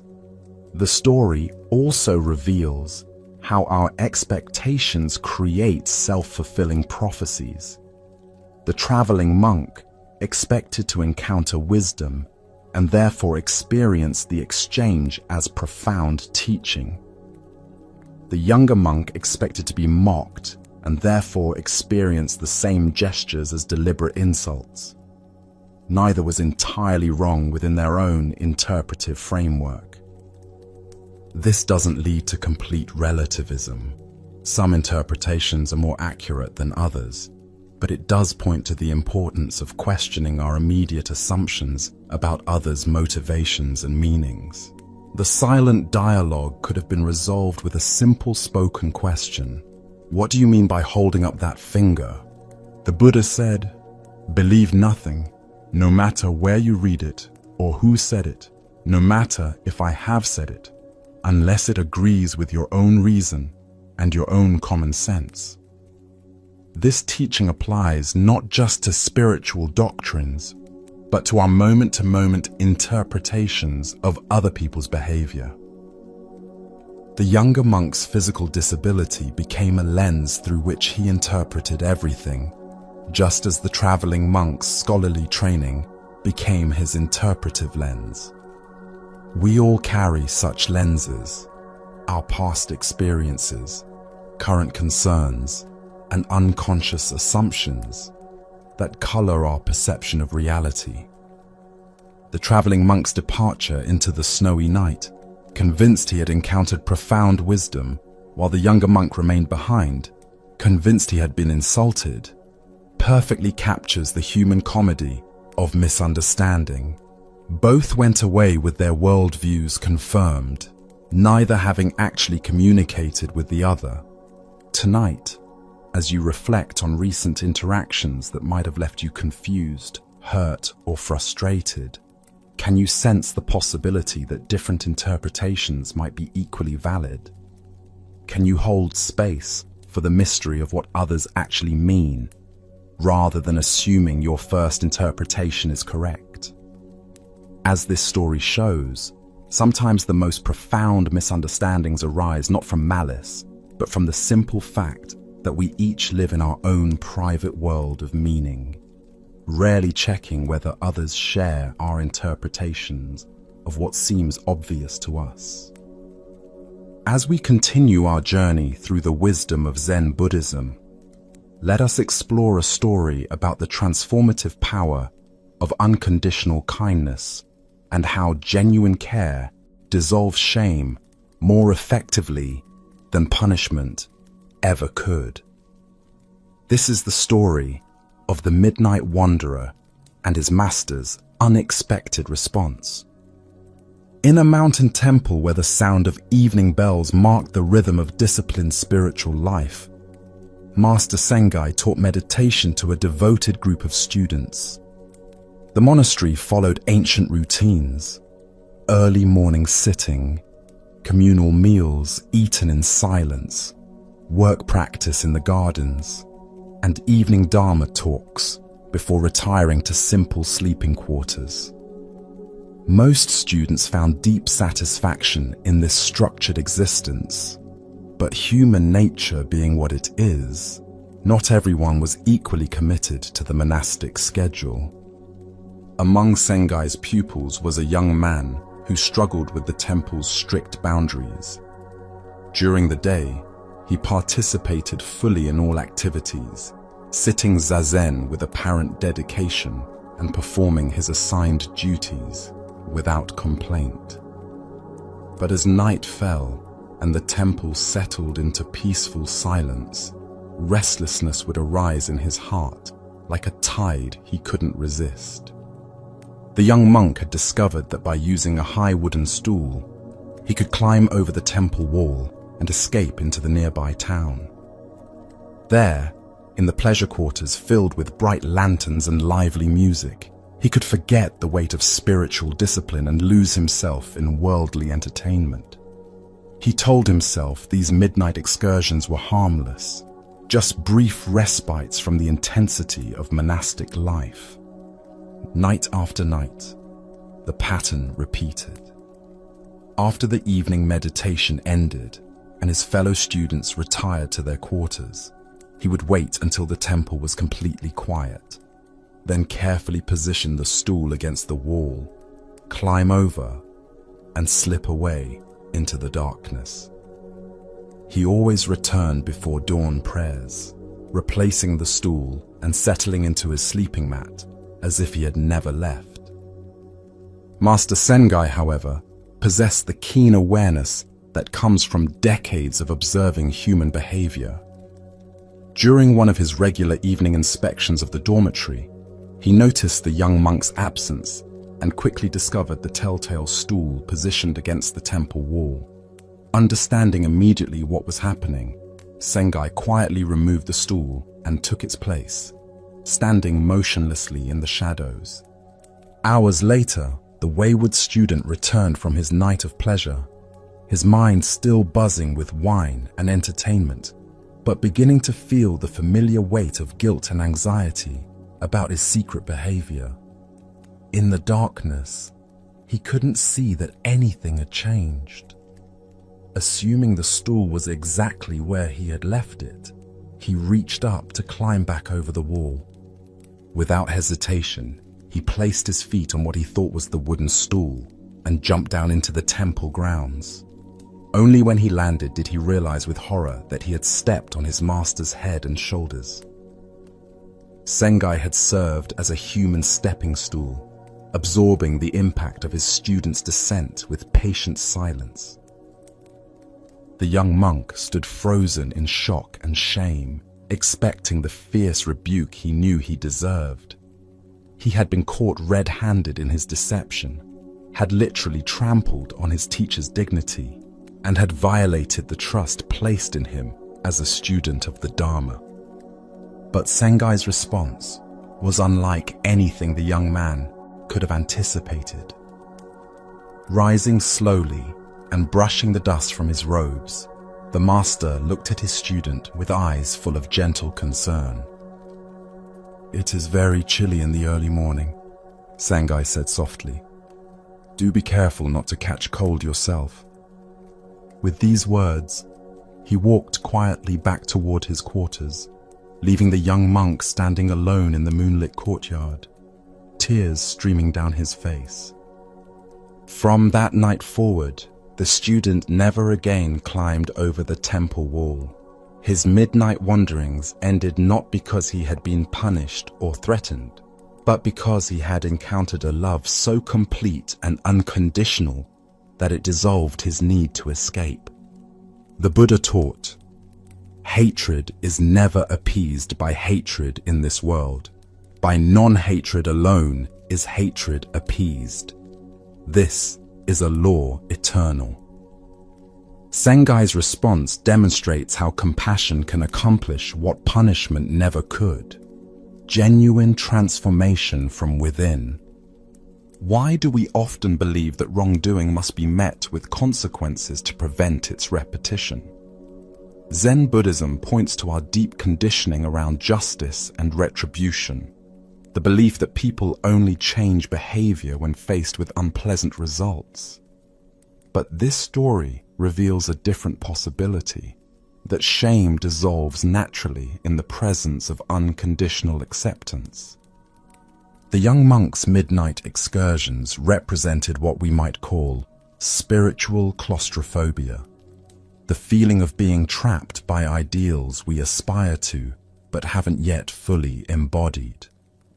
Rather than acknowledging this struggle openly, he created a secret life that allowed him to release pressure while maintaining his public image as a dedicated student. Consider how often we create similar double lives in our own experience. Perhaps we present ourselves as patient parents while secretly feeling overwhelmed and resentful. Maybe we maintain an image of confidence at work while privately struggling with imposter syndrome.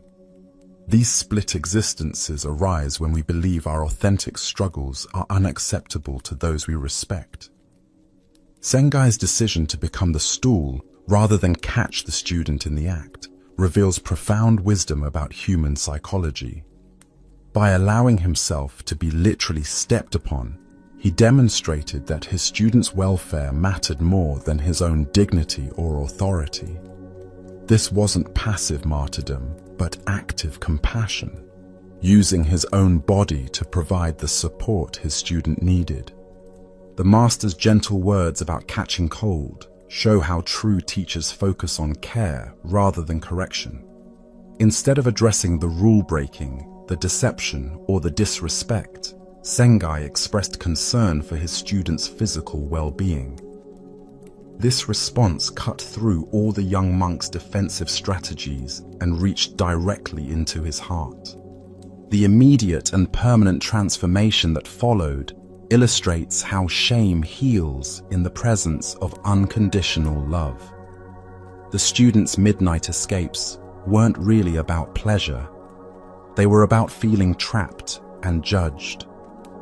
When he encountered acceptance instead of judgment, the need to escape simply evaporated. Zen teacher Suzuki Roshi said, "In the beginner's mind, there are many possibilities, but in the expert's mind, there are few. Sengai maintained beginner's mind about his students' behavior, staying open to responding with love rather than defaulting to conventional discipline. This doesn't mean that boundaries and consequences are never appropriate. Rather, it suggests that our first response to others' mistakes might be curiosity about their underlying needs rather than immediate correction of their surface behavior. The young monk's actions were symptomatic of something deeper, a struggle with the intensity of spiritual practice that many students experience but few dare to discuss. Modern psychology confirms what Sengai understood intuitively. Shame rarely motivates lasting positive change. When people feel fundamentally accepted despite their mistakes, they become capable of honest self-reflection and genuine transformation. When they feel judged or rejected, they typically become more defensive and secretive. The master's willingness to literally support his students' transgression, serving as the stool that enabled the rule-breaking, demonstrates how unconditional love sometimes means helping people through their mistakes rather than preventing them. Sengai understood that his student needed to complete this particular journey of rebellion in order to discover its ultimate emptiness. The image of the respected teacher standing silently in place of a wooden stool captures something essential about genuine spiritual authority. Real power lies not in controlling others' behavior, but in remaining so centered in love that external circumstances cannot disturb our fundamental commitment to others' well-being. The Buddha said, "Teach this triple truth to all. A generous heart, kind speech, and a life of service and compassion are the things which renew humanity." Sengai's response embodied all three.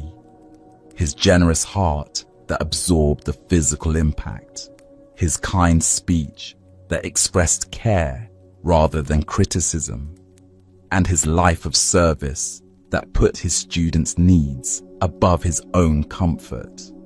The young monk's tears and immediate transformation weren't results of guilt or fear, but of recognition. He had encountered the very love he had been seeking in the pleasure quarters. His midnight excursions had been unconscious attempts to find acceptance and understanding, which he discovered were available right where he was, in the heart of his teacher's unlimited compassion. Tonight, as you reflect on areas where you might judge yourself or others harshly for human imperfections, can you sense the possibility of Sengai's response? Can you imagine meeting mistakes with curiosity rather than criticism, offering support rather than correction? As this story shows, sometimes the most profound teaching happens not through words or rules, but through the simple presence of unconditional love that melts resistance and opens hearts to genuine transformation. Our 11th story, the letter that points beyond death. Across the bridge between life and death, where fear meets wisdom and mortality reveals immortality, unfolds our next teaching about our essential nature. This is the story of Master Basui's letter to a dying disciple. In a small temple nestled among cherry trees that had witnessed countless seasons of blooming and falling, Master Basui had guided many students through the complexities of Zen practice. His teaching was known for its directness, cutting through conceptual elaborations to point students toward immediate recognition of their essential nature. Among his many devoted disciples was one who had practiced with particular sincerity for many years, attending every teaching, sitting through countless meditation sessions, and gradually deepening his understanding of the Dharma. But now this faithful student lay dying, his body ravaged by illness that no medicine could cure. As his condition worsened, word reached Master Basui that his disciple was struggling not just with physical pain, but with the fundamental terror that haunts all human beings when facing the dissolution of everything they have known as themselves. Understanding that this was perhaps the most crucial teaching moment in his student's life, Basui took brush and paper to compose what would become one of the most profound letters in Zen literature. He wrote with the care of someone addressing the deepest possible human need, the need to understand what remains when everything we think we are falls away. "My dear friend," the letter began, "I know you are facing the great transition, and I write to remind you of what you have always known, but perhaps forgotten in your current distress." Basui continued with words that cut through the fever dreams and physical suffering to the bedrock of reality. "The essence of your mind is not born, so it will never die. It is not an existence, which is perishable. It is not an emptiness, which is a mere void. It has neither color nor form. It enjoys no pleasures and suffers no pains." The master knew his student's mind would be clouded with pain and fear, so he chose his words carefully, each sentence designed to redirect attention away from the body's distress toward the unchanging awareness that observes all experiences. "I know you are very ill," he acknowledged, not dismissing the reality of his student's suffering, but placing it in a larger context. "Like a good Zen student, you are facing that sickness squarely. You may not know exactly who is suffering, but question yourself. What is the essence of this mind? Think only of this. You will need no more." Basui understood that in the face of death, the mind desperately grasps for anything that might provide security or continuation. Knowing this tendency, he advised his dying disciple, "Covet nothing. Your end, which is endless, is as a snowflake dissolving in the pure air." This final image, a snowflake returning to the vast sky from which it emerged, pointed to the ultimate teaching that death is not annihilation, but recognition. Just as a snowflake doesn't cease to exist when it melts, but returns to its original nature, as water, consciousness doesn't disappear at death, but reveals its essential nature as boundless awareness. When the letter reached the dying monk, those attending him noticed an immediate change. The anxiety that had gripped him for weeks began to dissolve. His breathing, which had been labored and fearful, became peaceful. In his final days, instead of fighting against his condition, he turned his attention to the essential question his teacher had posed. What is the essence of this mind? In his last conscious moments, witnesses reported that his face radiated a peace so profound it seemed to transform the very atmosphere of the room. He died, as Basui had suggested, like a snowflake, dissolving into pure air, with no resistance, no fear, only recognition of what had always been true. The Buddha taught, of all meditations, that on death is supreme. Basui's letter demonstrates how facing our mortality can become the gateway to understanding our immortal nature. Why do we fear death so intensely, and how can this fear be transformed into wisdom? Zen Buddhism points to our fundamental misidentification with the body and personality as our true self. When we believe we are only this collection of thoughts, memories, and physical sensations, death appears as total annihilation. But when we recognize our essential nature as pure awareness, death becomes simply another experience arising within our unchanging essence. The letter's opening teaching, "The essence of your mind is not born, so it will never die," points to what Zen calls original face or Buddha nature. This isn't a philosophical concept, but a direct recognition available in every moment. The awareness reading these words right now wasn't born when your body emerged from the womb and won't die when your body returns to the earth. Consider what changes and what remains constant in your own experience. Your body has completely replaced every cell multiple times since childhood, yet something maintains continuity. Your thoughts and emotions flow like weather patterns, yet something observes all these changes without being altered by them. Your memories fade and shift, yet something remains present through all transformations.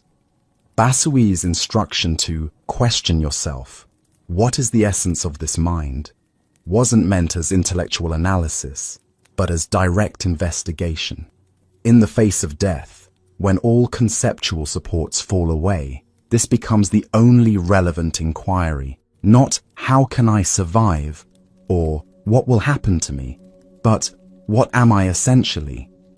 The teaching that this essence enjoys no pleasures and suffers no pains doesn't deny the reality of human experience, but points to its temporary nature.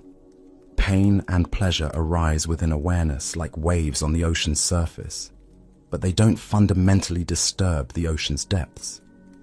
Similarly, even intense physical or emotional experiences don't touch our essential nature. Modern hospice workers often observe that people who can relax their resistance to dying frequently experience profound peace in their final moments.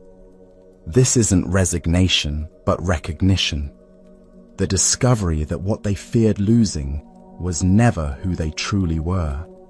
The personality dissolves, but something essential remains untouched. The image of the snowflake dissolving in pure air captures this mystery perfectly.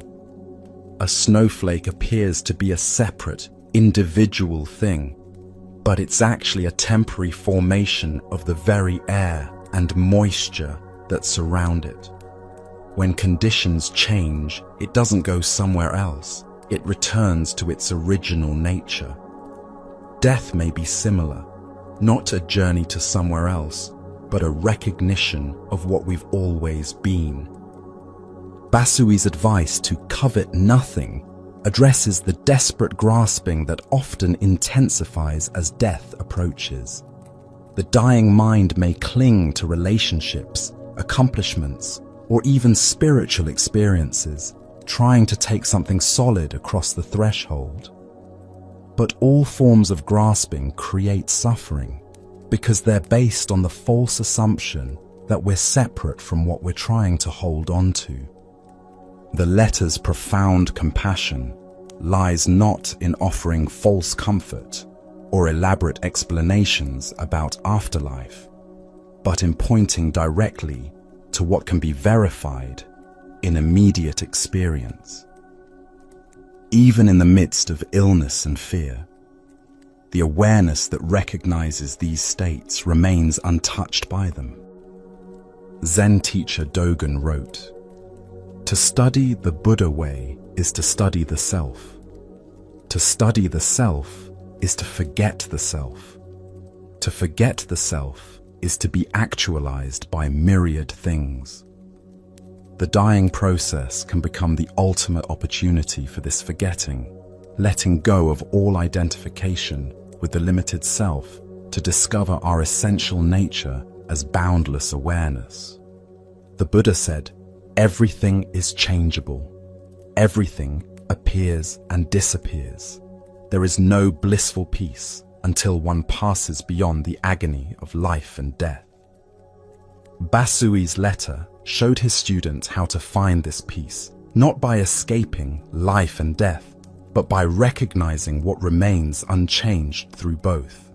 Tonight, as you rest in the awareness that witnesses all your experiences, thoughts, sensations, dreams, can you sense something of what Basui pointed to? Can you recognize the deathless essence that observes even the fear of death? As his letter revealed, our deepest peace comes not from guarantees about survival, but from discovering what we essentially are, the very awareness in which all experiences, including birth and death, arise and dissolve like snowflakes in the infinite sky of consciousness.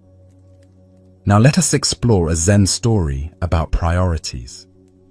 This is the story of Tetsugen and his invisible sutras. In the mountains of Japan, where mist clung to ancient temples and the sound of woodpeckers echoed through silent forests, lived a monk named Tetsugen, whose heart burned with a singular mission. During his era, the precious teachings of the Buddha, the sutras that contained centuries of accumulated wisdom, were available only in Chinese characters that most Japanese people could not read. Tetsugen envisioned a great project, translating and printing these sacred texts in an edition that would make Buddha's teachings accessible to his people for generations to come. This was an almost impossibly ambitious undertaking. 7,000 copies were to be printed using wooden blocks, each one hand-carved with meticulous precision. The cost would be enormous, requiring donations from across the country. But Tetsugen's dedication to preserving and sharing the Dharma gave him the determination to begin this monumental task. He set out on foot, traveling from village to village, temple to temple, carrying nothing but his monk's bowl and an unwavering faith in his mission. In wealthy districts, sympathetic benefactors might donate 100 pieces of gold, understanding the value of making Buddhist teachings widely available. But most of his support came from poor farmers and merchants who could spare only a few small coins from their meager earnings. Tetsugen received each donation, whether gold or copper, large or tiny, with identical gratitude. He bowed just as deeply to the wealthy patron who gave a fortune as to the peasant who offered a single coin. For 10 patient years, he walked the dusty roads and mountain paths, gradually accumulating the funds needed for his great project. Finally, after a decade of tireless effort, Tetsugen had collected enough money to begin printing the sutras. The carved wooden blocks were ordered, skilled craftsmen were engaged, and the long-awaited work was about to commence. But just as he prepared to fulfill his dream, disaster struck the region. The Uji River, swollen by unprecedented rains, burst its banks and flooded vast areas of farmland. Crops were destroyed, homes were swept away, and thousands of people faced starvation in the famine that followed. Tetsugen looked at the money he had spent 10 years collecting, funds that could feed the hungry and save lives, and made a decision that stunned those who knew of his dedication to the Sutra project. Without hesitation, he spent every coin on rice and relief supplies for the flood victims. The dream of printing the sutras was abandoned as completely as if it had never existed. Tetsugen distributed food to starving families, helped rebuild destroyed homes, and used his accumulated funds to preserve life rather than create books. When the immediate crisis passed, Tetsugen quietly began collecting donations again. His determination to publish the sutras remained unshaken, but now he started from nothing once more. For several more years, he walked the same roads, visited the same temples, and gradually rebuilt his fund. People who had supported him before continued their contributions, understanding that this monk's priorities were correct, even if his project was repeatedly delayed. Just as Tetsugen was again approaching the amount needed for printing, another catastrophe struck. A terrible epidemic swept across Japan, claiming thousands of lives and leaving countless families destitute. Once again, Tetsugen faced the same choice: preserve his carefully accumulated funds for the spiritual monument he envisioned, or use the money to address immediate human suffering. Once again, he chose compassion over completion. Every coin collected over years of patient effort was spent on medicine, food, and care for the sick and dying. His second collection for the sutras disappeared as completely as the first, dissolved into acts of immediate mercy that saved lives but left no permanent record. For the third time, Tetsugen began the long process of gathering donations. By now, his reputation for placing human need above personal projects had spread throughout the region. People understood they were supporting not just a scholarly endeavor, but a monk whose wisdom expressed itself through action rather than words. Some donors gave specifically because they knew their contributions might be redirected towards saving lives if circumstances required. 20 years after beginning his mission, Tetsugen finally succeeded in printing the sutras. The wooden blocks were carved, the 7,000 copies were printed, and the Buddhist teachings became widely available in readable Japanese text. The physical books could be held, studied, and passed down through generations. The printing blocks themselves were preserved in the Obaku Monastery in Kyoto, where visitors could see the tangible result of decades of dedicated effort. But the Japanese people, with the wisdom that comes from witnessing true priorities in action, tell their children a different story about Tetsugen's accomplishment. They say he actually created 3 complete sets of sutras, and that the first 2 invisible editions, the hungry fed and the sick healed, surpass even the magnificence of the printed books that can be seen and touched. The Buddha taught, if you truly loved yourself, you would never harm yourself through bad acts. If you truly loved yourself, you would never harm another, because that other is part of yourself. Tetsugen's story reveals how genuine wisdom expresses itself through response to immediate need, rather than attachment to long-term projects. Why is it so difficult to choose immediate compassion over cherished plans? Zen Buddhism points to our attachment to outcomes and our tendency to prioritize the permanent over the temporary. We want to create things that will last, monuments that will outlive us, achievements that will be remembered.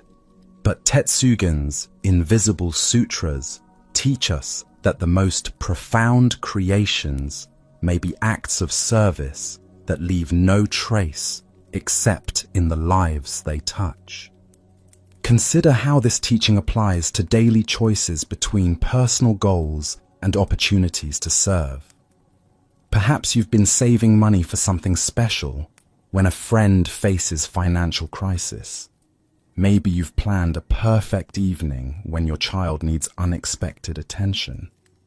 These moments test whether our spiritual understanding translates into spontaneous compassion. Tetsugen's identical gratitude for large and small donations reveals someone who understood that the act of giving matters more than the amount given. His decade of patient collecting wasn't just fundraising. It was a form of meditation on interdependence, recognizing that his project required the support of countless individuals, each making small sacrifices. The story's power lies in its demonstration that true dedication sometimes requires abandoning what we're dedicated to. Lesser commitment might have rationalized preserving the funds. I can't help everyone, and these books will benefit countless future readers. But Tetsugen's understanding ran deeper. He recognized that the essence of Buddha's teaching is compassion in action, not preservation of texts about compassion. This doesn't diminish the value of the printed sutras, which indeed served countless people over generations.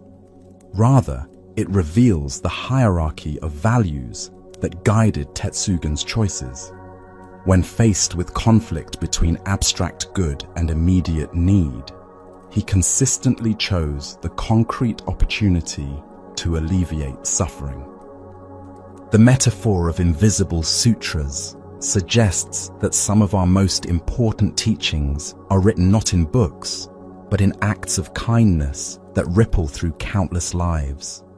The families Tetsugen fed during the famine carried forward lessons about generosity and care. The people he helped during the epidemic learned about sacrifice and service. These teachings were transmitted through experience rather than words, carved into hearts rather than wood. Modern life constantly presents similar choices between legacy projects and immediate service. We might be building businesses, writing books, or pursuing degrees while opportunities for direct help arise around us. Tetsugen's example suggests that true success might be measured not by what we complete, but by how readily we abandon our plans when life presents more urgent priorities. The preservation of Tetsugen's printing blocks at Obaku Monastery creates a beautiful paradox. The physical evidence of his eventual success is displayed alongside the story of his willingness to sacrifice that same success for human need. Visitors see both the achievement and the understanding that transcends achievement. Zen teacher Bankei said, "You must thoroughly understand that all beings are from the very beginning Buddha." Tetsugen's invisible sutras were expressions of this understanding, recognizing Buddha nature in starving farmers and sick villagers, then serving that recognition through immediate action rather than future benefit. The Buddha said, "Thousands of candles can be lighted from a single candle, and the life of the candle will not be shortened. Happiness never decreases by being shared." Tetsugen's 20-year journey demonstrates this principle. Each act of giving, whether coins donated to his project or relief distributed to victims, multiplied the light available in the world. Tonight, as you reflect on your own cherished projects and long-term goals, can you sense the wisdom of Tetsugen's priorities? Can you hold your plans lightly enough to abandon them when immediate opportunities for compassion arise? As his story reveals, sometimes our greatest accomplishments are invisible to others, but written permanently in the lives we touch through spontaneous kindness. The sutras that matter most may be the ones we create through acts of love that leave no trace except in the endless ripples of compassion they generate in the world. Let us now turn to a story about dignity, purpose, and the relationship between service and sustenance that transcends all concepts of retirement or earned rest.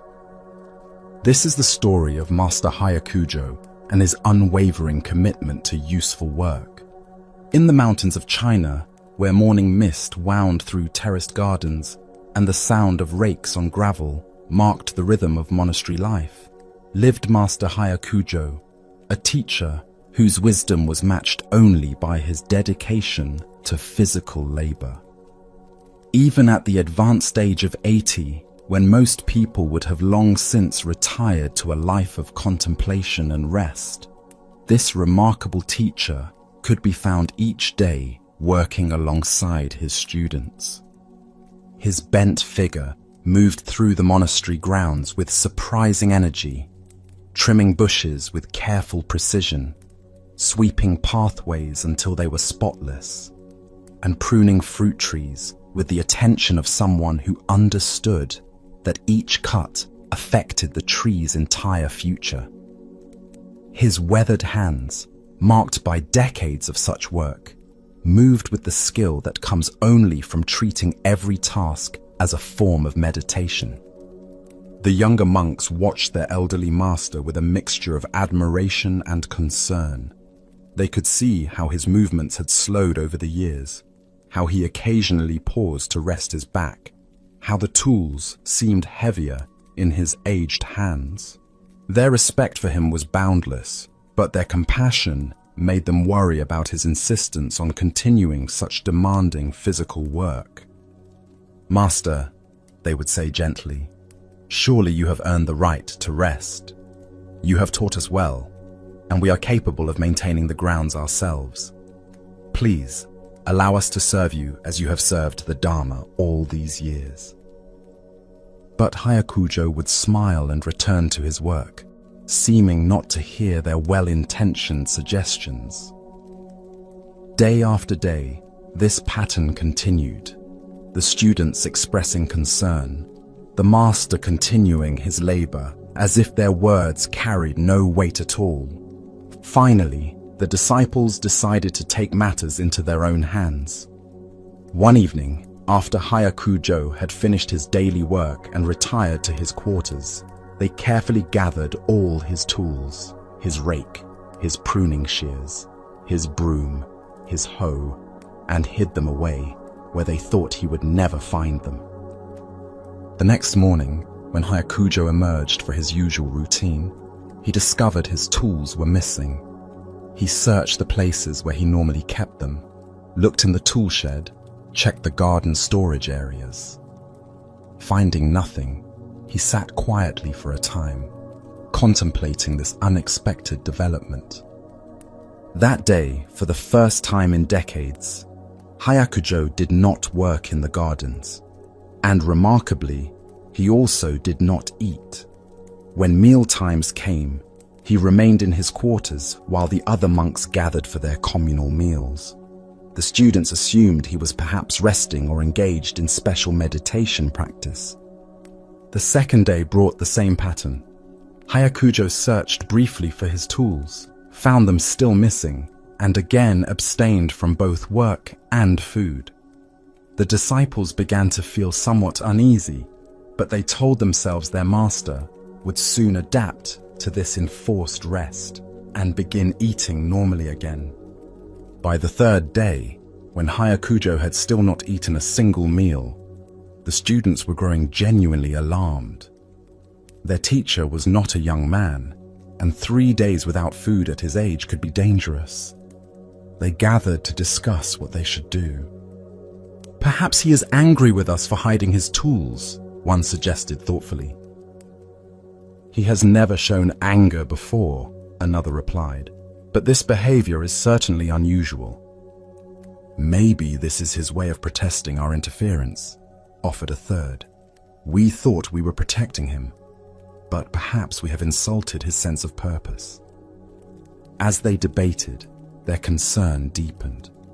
Their master's health was more important than proving any point about work and rest. "We had better return his tools," they finally agreed. "Whatever message he is trying to convey, it is not worth risking his well-being." That afternoon, they quietly returned all the tools to their proper places. The next morning, Hayakujo discovered them exactly where they should be. Without any visible reaction to their mysterious disappearance and return, he picked up his rake and returned to his usual routine of maintaining the monastery grounds. That evening, he ate his meal with the same calm satisfaction he had always shown.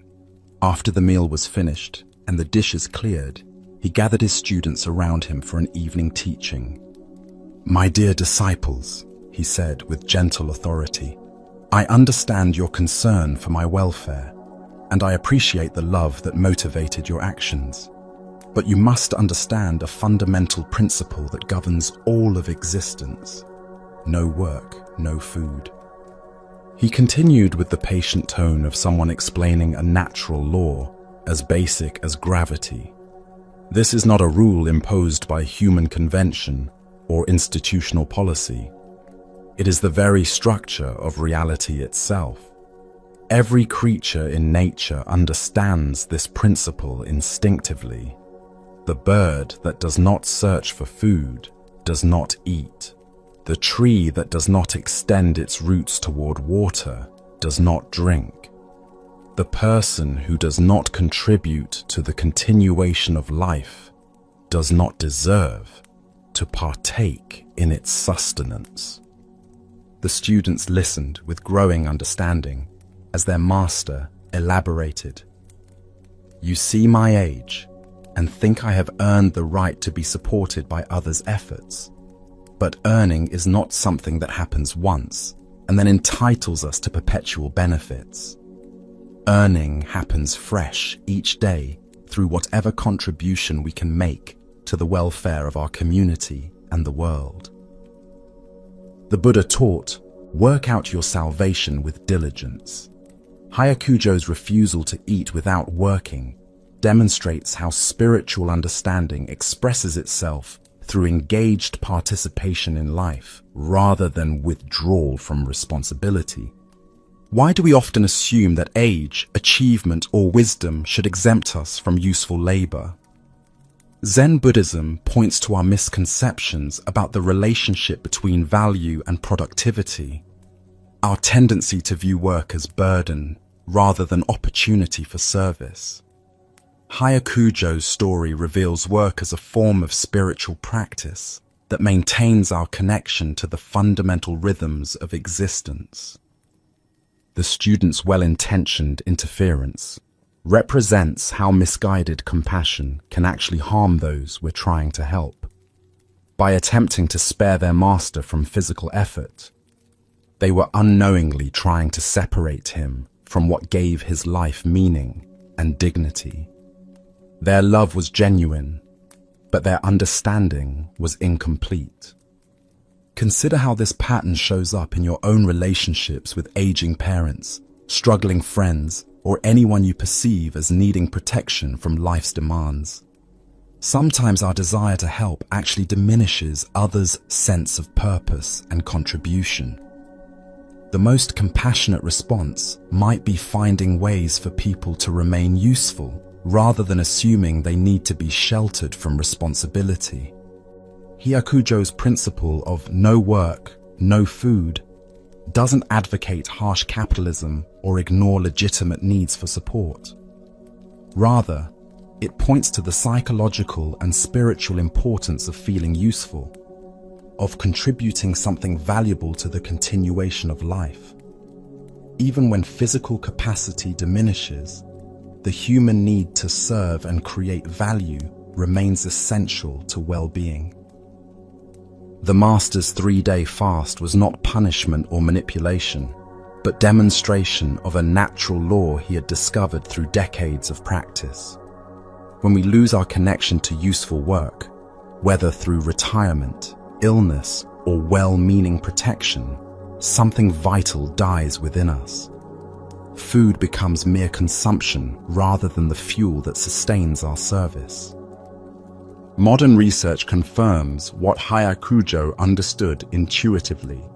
People who maintain a sense of purpose and usefulness throughout their lives tend to live longer and experience better mental health than those who become passive recipients of care.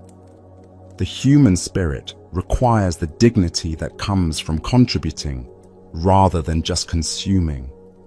This teaching applies beyond physical labor to any form of meaningful contribution. The work that earns our sustenance might be artistic creation, emotional support for others, intellectual contribution, or spiritual service. The key is maintaining active engagement with life rather than retreating into passivity. Zen teacher Dogen wrote, "To study the Buddha way is to study the self.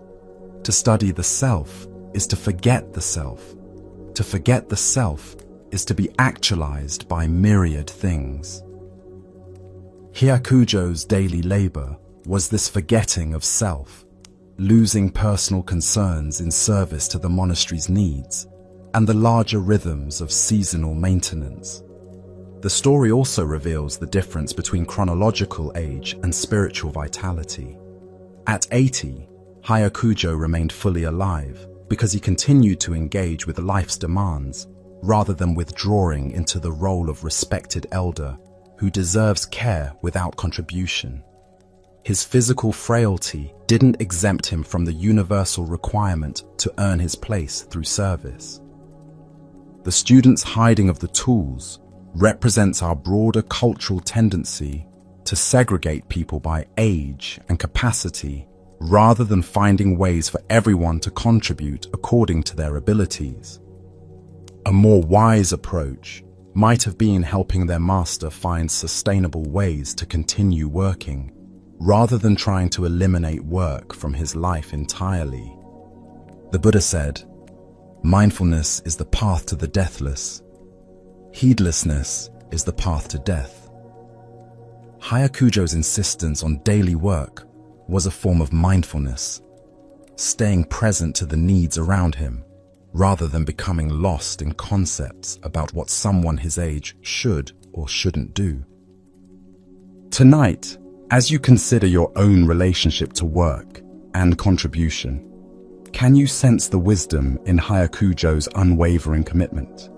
Can you see how maintaining usefulness, whatever form it takes, preserves something essential to human dignity and spiritual vitality?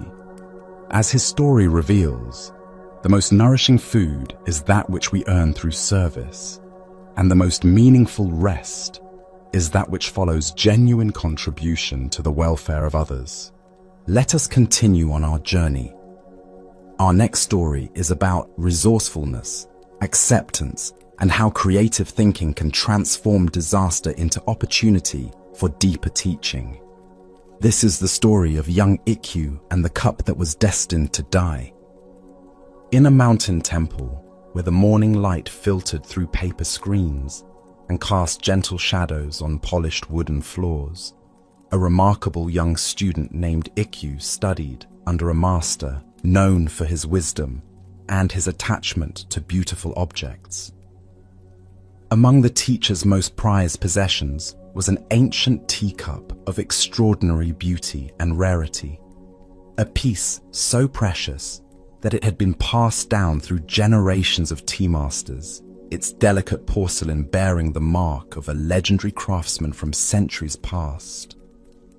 Ikkyu, despite his youth, already showed signs of the penetrating intelligence that would later make him one of Zen's most famous masters. His mind worked in ways that often surprised his teacher and fellow students, finding unexpected connections between seemingly unrelated ideas and approaching problems from angles that others never considered.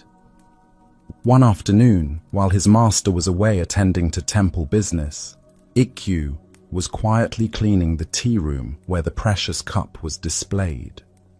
The cup sat in a place of honor, surrounded by other beautiful objects that reflected the master's refined aesthetic taste. As Ikkyu carefully dusted the wooden shelf, his elbow accidentally knocked against the ancient treasure. Time seemed to slow as the cup fell toward the floor. Ikkyu watched in horror as the irreplaceable artifact struck the wooden boards and shattered into several pieces. Its centuries of perfect wholeness destroyed in an instant. The sound of breaking porcelain seemed to echo through the silent temple like a death knell. Ikkyu's heart pounded as he stared at the fragments scattered across the floor.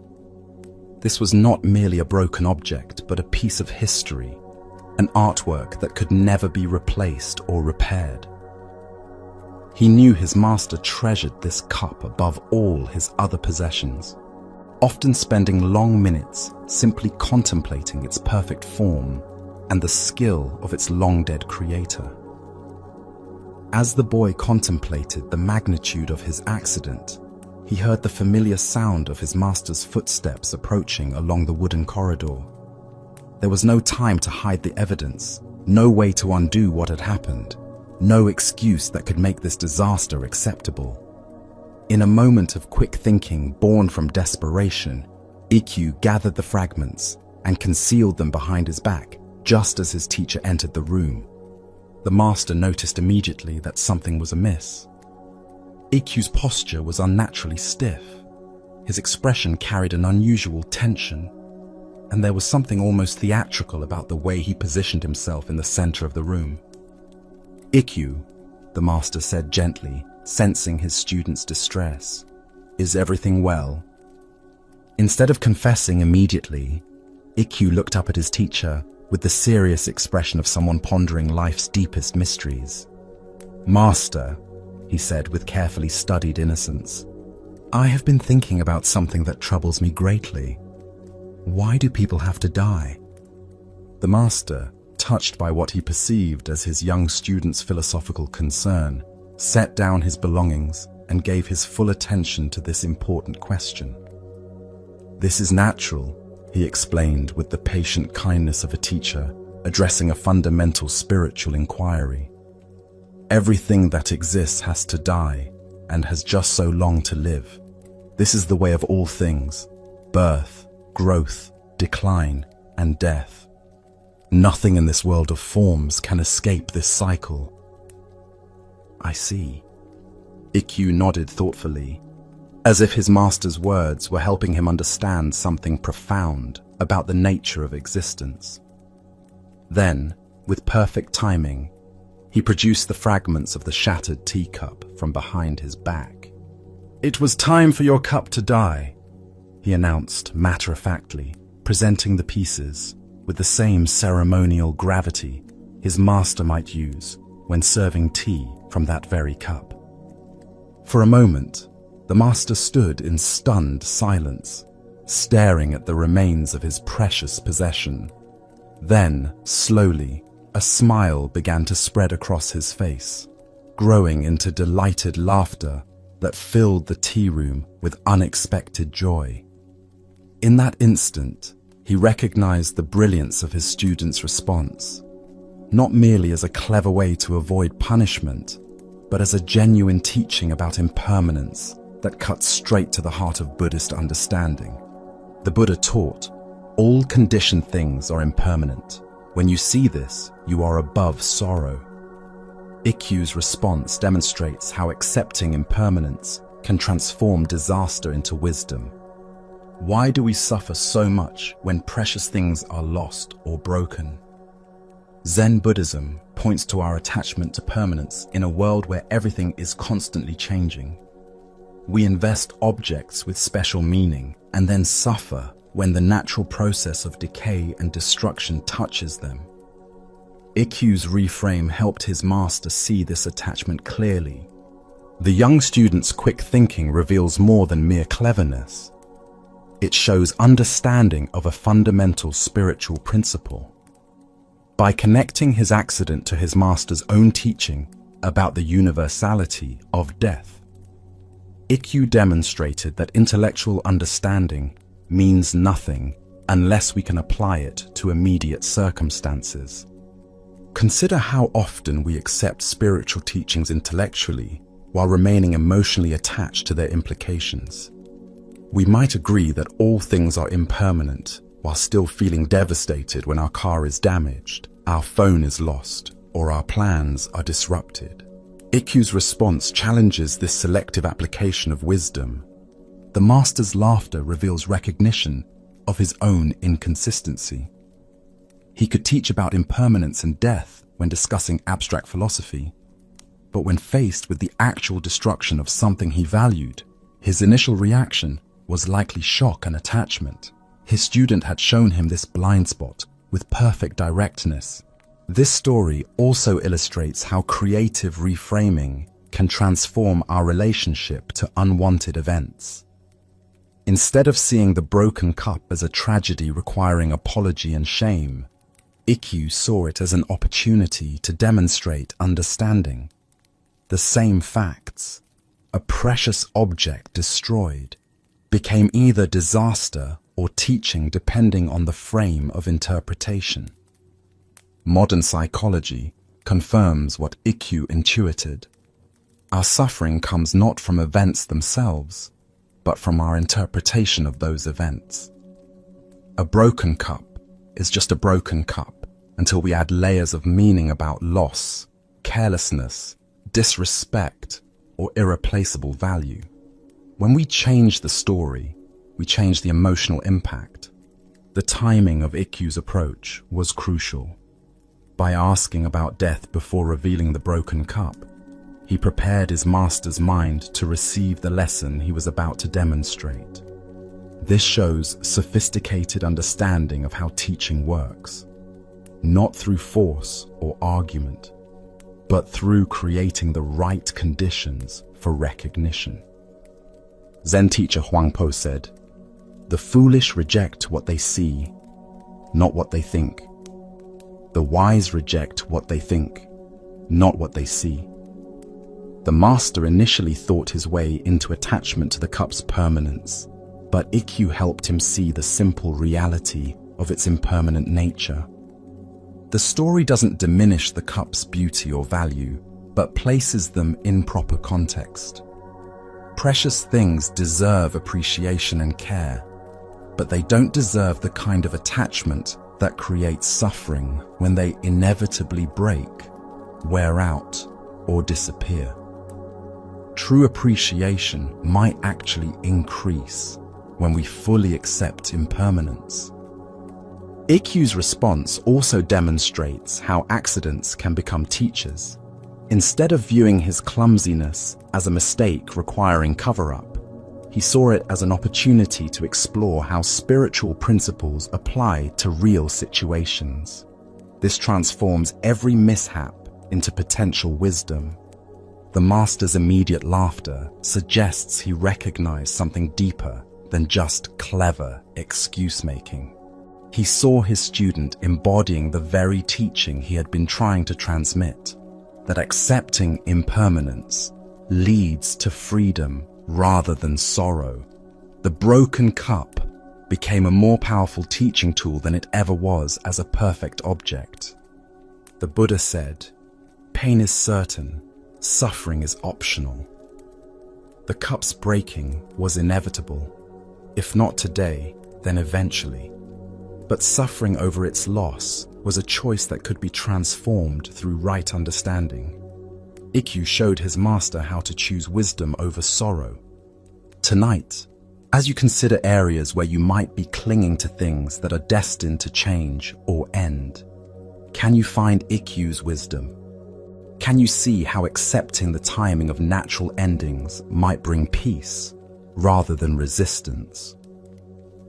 As this story reveals, sometimes our greatest losses become our deepest teachings when we have the creativity to see their perfect timing in the larger pattern of impermanence that governs all existence. Let us now turn to a tale about the different levels of spiritual development and how we relate to the challenges that promote our growth. This is the story of Master Getten's 3 types of disciples and the wisdom of embracing difficulty. In the latter part of the Tokugawa era, when Japan was emerging from centuries of isolation into contact with the wider world, Master Getten taught in a mountain monastery where students came to deepen their understanding of Zen. He was known for his precise observations about human nature and his ability to categorize the different approaches people brought to spiritual practice. Getten would often address his students with a teaching that was both humorous and cutting. "There are 3 kinds of disciples who come to study Zen," he would say, with a slight smile that suggested both compassion and amusement. "First, there are those who actually impart Zen to others. These are the ones who truly understand and can transmit what they have received. Second, there are those who maintain the temples and shrines, useful people who keep the tradition alive through their service and devotion." He would pause here, letting his students wonder into which category they might fall before delivering the final classification. And then there are the rice bags and the clothes hangers. This last description always brought nervous laughter from his audience, as each student secretly worried they might be among those who simply took up space, consuming resources without contributing understanding or genuine service. The rice bags and clothes hangers were those who went through the motions of practice without developing either deep realization or practical usefulness, spiritual consumers rather than contributors. One student who definitely did not fall into this third category was a remarkable young man named Gasan, who studied under the notoriously severe Master Tekisui. Tekisui's teaching methods were legendary for their harshness, and his demands on students were so extreme that most people quickly decided they were not suited for his particular form of instruction. Tekisui believed that spiritual development required breaking through the comfortable habits and mental patterns that keep people trapped in mediocrity. His approach was like a blacksmith's fire, intense heat applied with precise skill to transform raw metal into refined tools.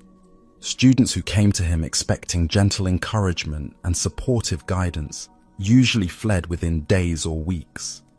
The master would assign impossible tasks, criticize efforts that seemed perfectly adequate, and sometimes even resort to physical discipline when he sensed that a student was coasting on superficial understanding rather than pushing through to genuine breakthrough. His methods were designed to reveal whether someone had the inner strength necessary for real spiritual development or was merely seeking comfortable validation of their existing level of understanding. Most students couldn't tolerate this treatment for long. They would find reasons to leave, deciding that Tekisui was too harsh, that his methods were outdated, that they could learn better from a more compassionate teacher. They sought masters who would affirm their progress, rather than constantly pointing out their limitations. But Gasan remained, despite enduring the full force of his teacher's uncompromising standards. When other students complained about Tekisui's severity and suggested that such treatment was unnecessarily harsh, Gasan would respond with insights that revealed his mature understanding of what spiritual training actually required. A poor disciple, he would explain patiently, utilizes a teacher's influence. By this, he meant students who came seeking to borrow authority or status from their association with a respected master, people who wanted to be seen as students of someone important rather than doing the hard work of actual development. A fair disciple, he continued, admires a teacher's kindness. These were students who appreciated supportive encouragement, but couldn't handle the challenging aspects of growth. They wanted their teacher to be like a doting parent who praised every effort rather than a skilled surgeon who cut precisely to heal deeper wounds. But a good disciple, Gasan concluded, grows strong under a teacher's discipline. This was someone who understood that the most valuable gifts a teacher can offer are not comfort and praise, but the kind of pressure that forces genuine development. Like a tree that grows strong by resisting wind, such students used challenging conditions to develop inner strength they never knew they possessed. The Buddha taught, "No one saves us but ourselves. No one can, and no one may. We ourselves must walk the path." Gasan's understanding of discipleship reveals how true students take responsibility for their own development rather than expecting teachers to make the path easy. Why do we often avoid teachers and situations that challenge us most deeply? Zen Buddhism points to our natural tendency to seek pleasure and avoid pain, even when pain might be exactly what promotes our growth. We want spiritual development to feel good, to affirm our existing strengths, rather than reveal our hidden weaknesses. The three types of disciples represent three different relationships to spiritual practice.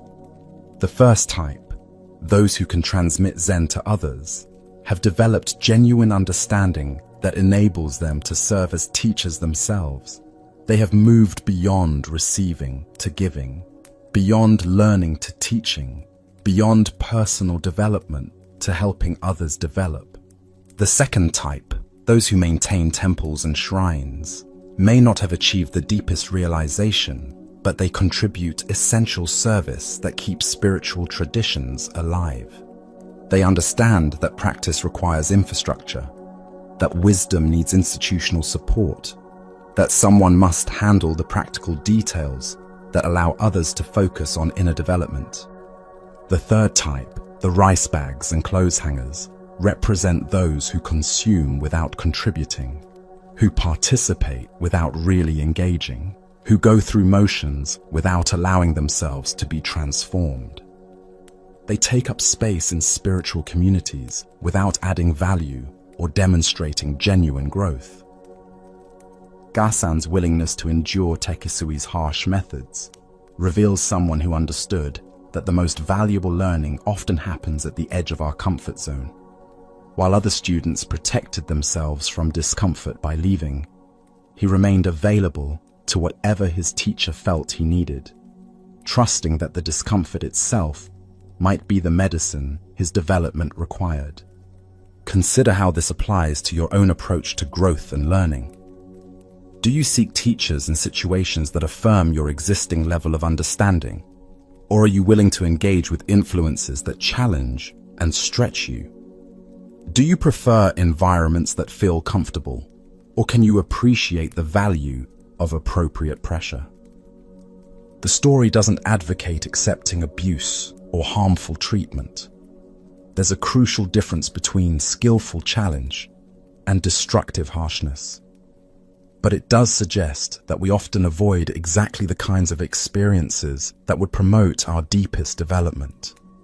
We want growth without growing pains, strength without resistance training, wisdom without having our illusions challenged. Tekisui's methods worked for Gasan because the student brought the right attitude to difficult circumstances.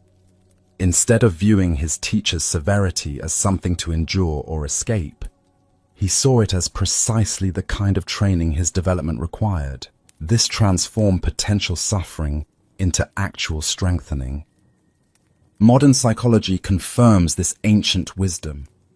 People who develop resilience and genuine confidence are often those who have learned to face challenging situations rather than avoiding them.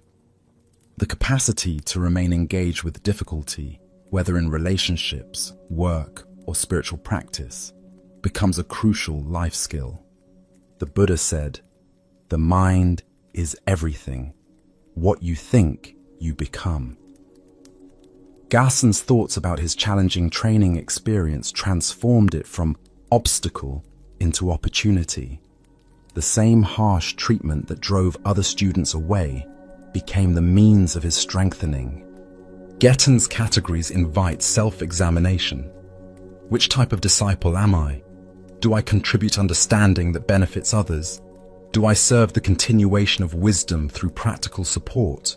Or do I mainly consume resources while contributing little to the spiritual communities I'm part of?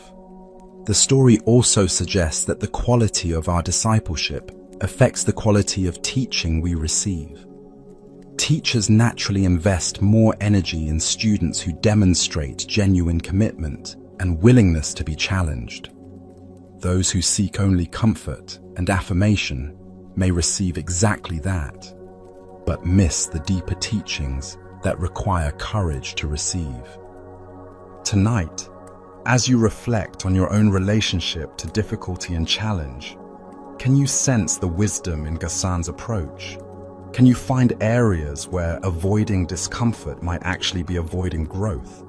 As this story reveals, the most valuable developments in life, whether spiritual, emotional, or practical, often require the kind of pressure that reveals strength we didn't know we possessed. The question becomes, are we willing to grow strong under life's discipline, or do we prefer to remain comfortable rice bags and clothes hangers, taking up space without contributing to the deeper purposes that give existence its meaning? Let us now explore a story that redefines true wealth, unfolding when worldly success seeks spiritual blessing and receives unexpected wisdom. This is the story of the wealthy man who sought Sengai's blessing and received unexpected wisdom. In a bustling commercial district, where silk merchants and tea traders built their fortunes, lived a man whose success had brought him everything the world considers valuable. His warehouses overflowed with goods. His coffers held more gold than he could spend in several lifetimes, and his influence extended throughout the region. Yet despite all this material abundance, An anxiety gnawed at his heart, the fear that his family's prosperity might not endure. This wealthy merchant had observed how quickly fortunes could change, how families that had been powerful for generations could lose everything through war, natural disaster, or simple bad luck. He wanted something more lasting than money or property to protect his lineage. He wanted a spiritual blessing that would ensure his descendants would continue to prosper long after he was gone.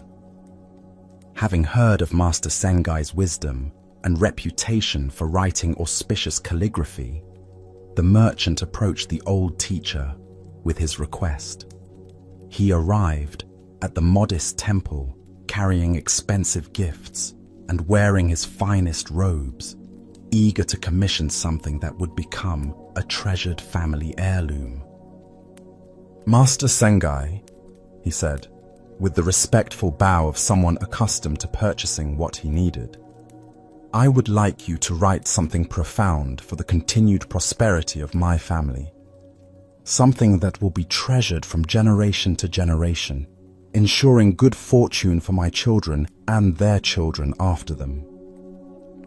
Sengai listened with the patient attention he gave to all sincere requests, though his eyes held a glimmer that suggested he was considering something quite different from what the merchant expected. Without asking for clarification or discussing payment, he obtained a large sheet of his finest paper and prepared his brushes with the care of someone about to create an important work. The merchant watched eagerly as Sengai's brush moved across the paper with confident strokes. He was anticipating words about abundance, longevity, success, and divine protection, the kind of blessing that would look impressive hanging in his family's main hall and would provide spiritual insurance for future generations. When Sengai completed his work and turned the paper around for the merchant to see, the man's face went through a series of dramatic changes. First confusion, then shock, then mounting anger as he read the simple, devastating words. Father dies, son dies, grandson dies. "I asked you to write something for the happiness of my family," the merchant exclaimed, his voice rising with indignation. "Why do you make such a cruel joke of my sincere request? This is not a blessing, it's a curse. How could you write about death when I came seeking prosperity?" Sengai remained completely calm in the face of this outburst, his expression holding the gentle firmness of someone who had just delivered medicine that tastes bitter but heals completely. "No joke is intended," he explained with quiet authority. "Consider what I have written carefully. If before you yourself die, your son should die, this would grieve you beyond measure. The natural order would be broken, and your heart would be shattered by loss that violates every parent's expectation." He continued, his voice growing softer but more penetrating. "If your grandson should pass away before your son, both of you would be broken-hearted. To bury our children or grandchildren is perhaps the deepest suffering human beings can experience. It turns the world upside down and makes a mockery of all our plans and hopes." The merchant began to listen more carefully, sensing that something deeper was being revealed than his initial reaction had recognized. "But if your family, generation after generation, passes away in the order I have named," Sengai concluded, "it will be the natural course of life. Each person will live their full span, see their children grow to maturity, experience the joy of grandchildren, and then depart when their time is complete. I call this real prosperity." As the meaning of these words settled into the merchant's consciousness, his anger transformed into something approaching awe. He began to understand that Sengai had given him something far more valuable than conventional blessings about wealth and success. He had been offered a completely different way of thinking about what makes a family truly prosperous. The Buddha taught, of all footprints, that of the elephant is supreme. Similarly, of all meditative themes, that on death is supreme. Sengai's blessing forces us to confront what we really mean when we pray for our family's well-being. Why do we resist thinking about death when planning for the future? Zen Buddhism points to our deep-seated denial of impermanence and our tendency to equate prosperity with the accumulation of things that will outlast us. But true prosperity might be measured not by what we leave behind, but by how completely we live while we're here. The merchant's initial anger reveals how thoroughly we've been conditioned to see death as failure rather than natural completion. We speak of people losing battles with disease or succumbing to age, as if death were always premature defeat rather than the inevitable conclusion of every life story. Consider what the merchant was really asking for when he sought a blessing for continued prosperity. He wanted his family name to persist, his wealth to grow across generations, his legacy to become permanent. But Sengai's response suggests that such wishes miss the point of what makes existence truly valuable. The blessing of dying in natural order, parents before children, grandparents before grandchildren, is indeed profound prosperity, because it means everyone gets to complete their full life cycle. It means children grow up with the security of parental protection. Parents experience the joy of seeing their offspring mature, and elders depart knowing their family line continues. Modern grief counseling recognizes what Sengai understood intuitively. The death of a child creates a unique form of suffering because it violates natural expectations. Parents assume they will die before their children, and when this order is reversed, it can shatter fundamental assumptions about how life should unfold. The merchant's request for something to be treasured from generation to generation received an unexpected fulfillment. Sengai's words would indeed be treasured, but not as magical protection against misfortune. Instead, they would serve as a reminder that the greatest fortune is not avoiding death, but experiencing life in its proper sequence. This teaching reframes our entire relationship to family planning and legacy creation.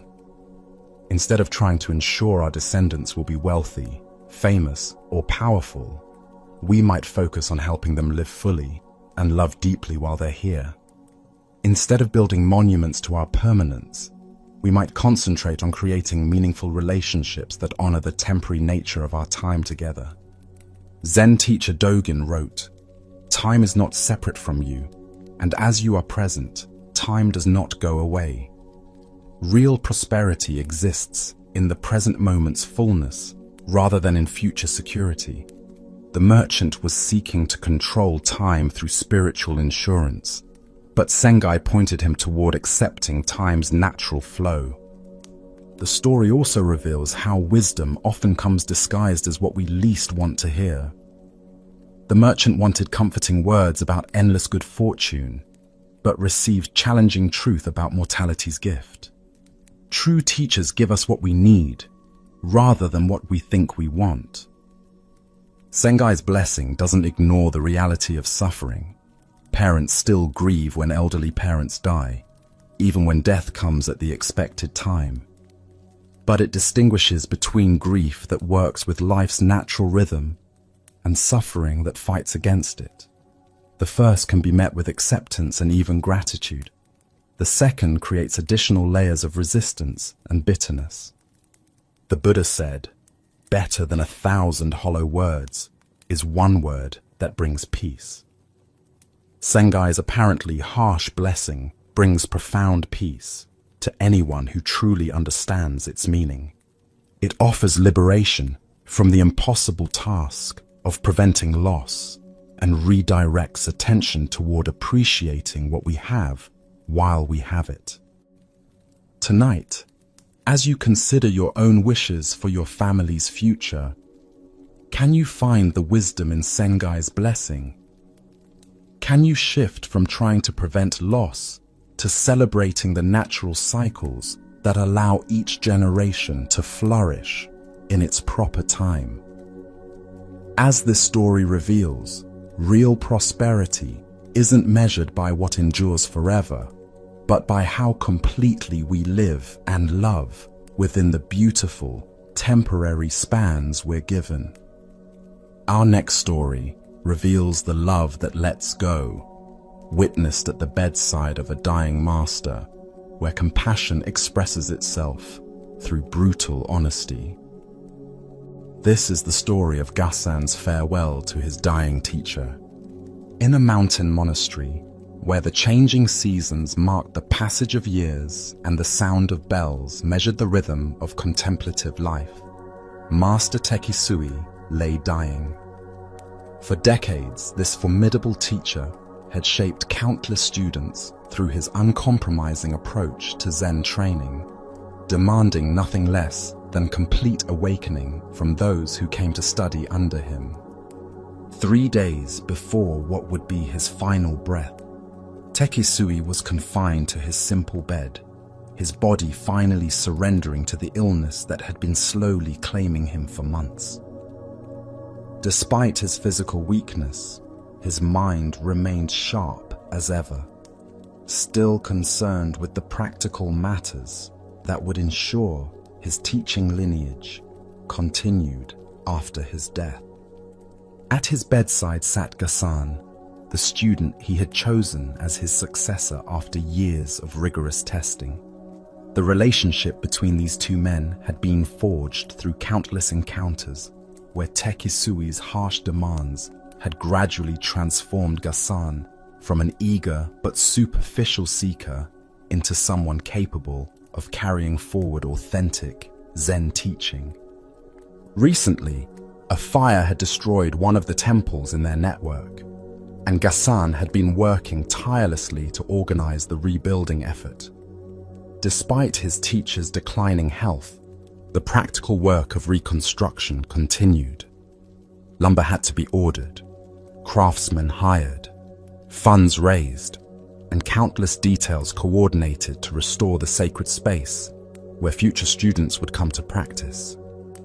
As Tekisui lay propped against his pillows, watching his successor move between bedside vigils and administrative duties, he asked a question that seemed simple, but carried deeper implications.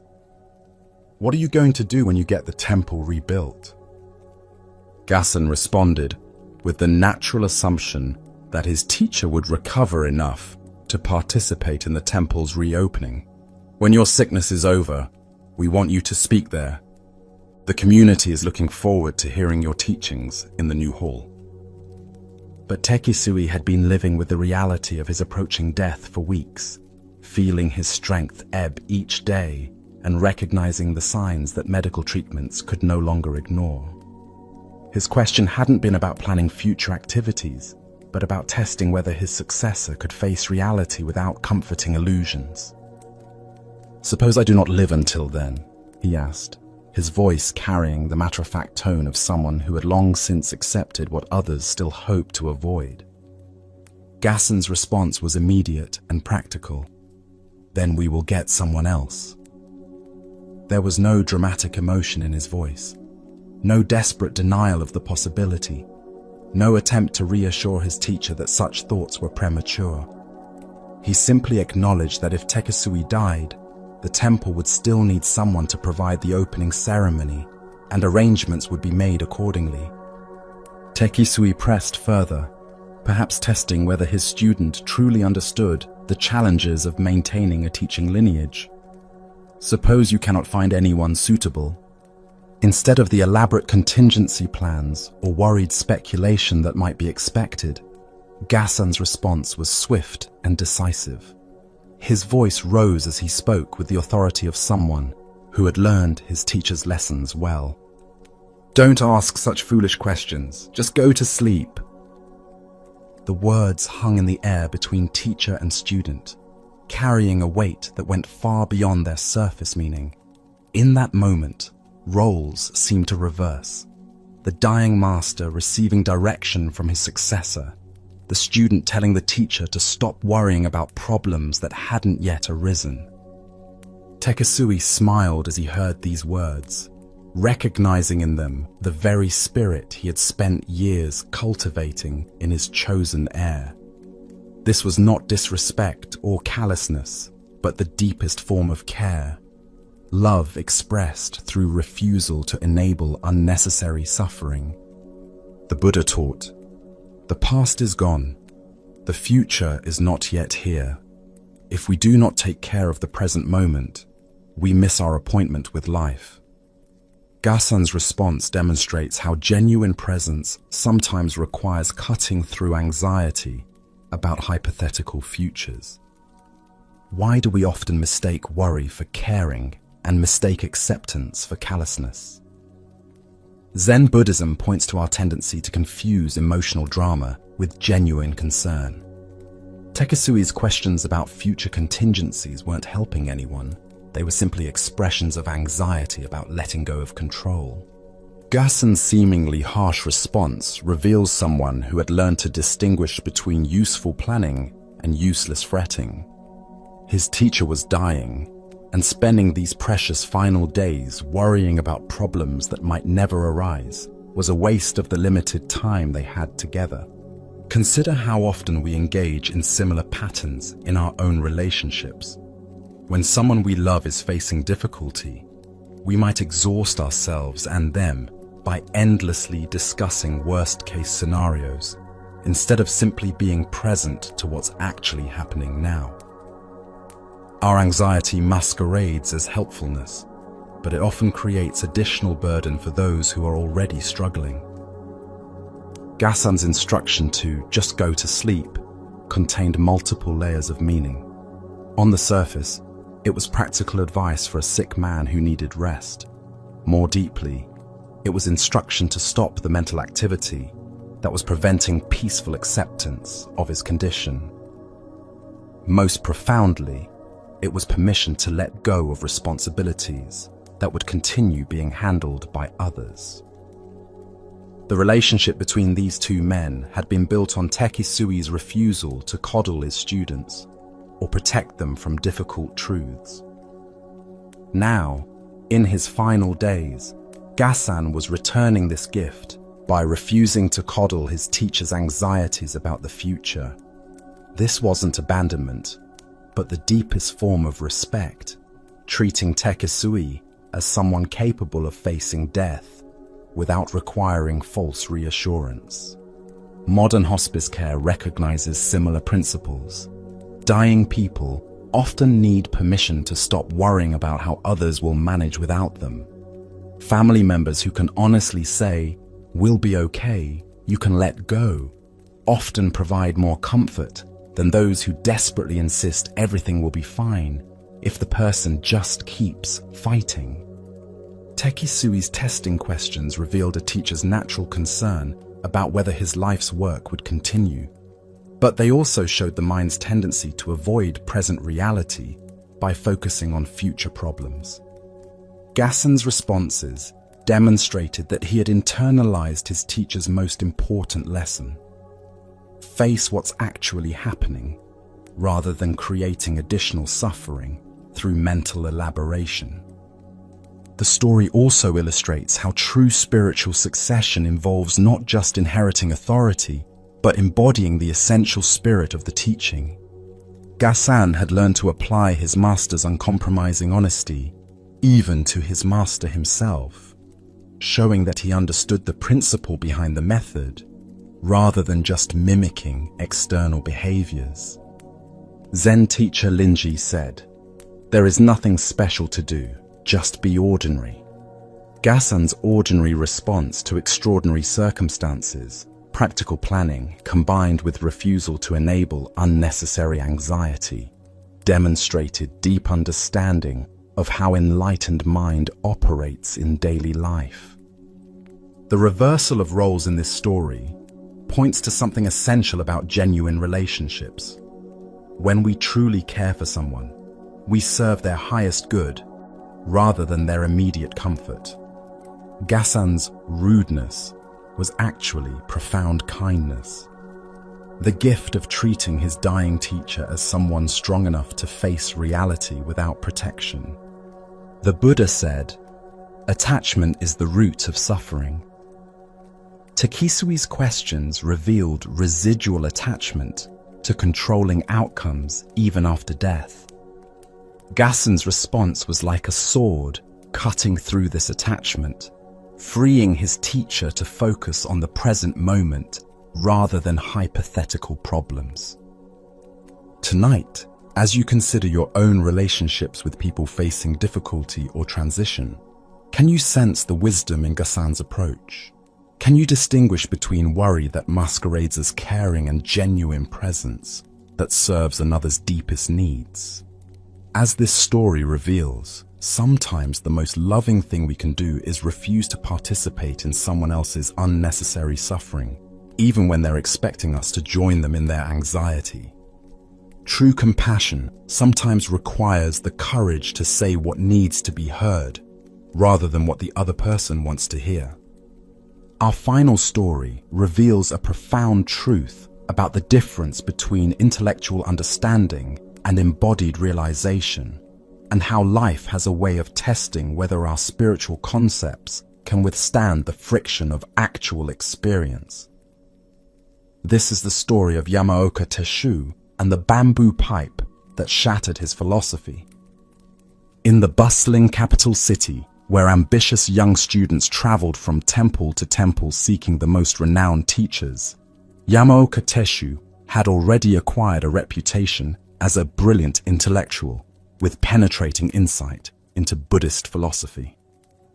His mind was sharp as a blade, capable of analyzing the most complex metaphysical concepts and articulating sophisticated understanding of emptiness, non-duality, and the ultimate nature of reality.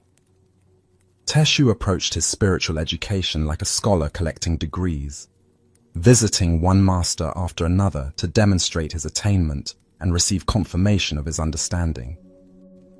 He had studied the classical texts exhaustively, could quote the most profound teachings from memory, and possessed the kind of conceptual clarity that impressed other students and even some teachers. On this particular day, he had come to visit Master Dokuan at Shikoku Temple, eager to display the depth of his realization to this respected teacher. Dokuan was known for his unconventional methods and his ability to see through pretense, but Teshu felt confident that his understanding was genuine and would be recognized as such. Dokuan received his visitor in a simple room overlooking a small garden, sitting quietly with his bamboo pipe and tobacco, occasionally taking leisurely puffs while observing his young guest with the patient attention of someone who had seen many such demonstrations over the years. Teshu wasted no time in presenting his spiritual credentials.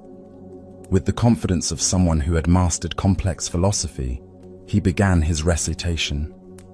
"Master, I have come to share my understanding with you.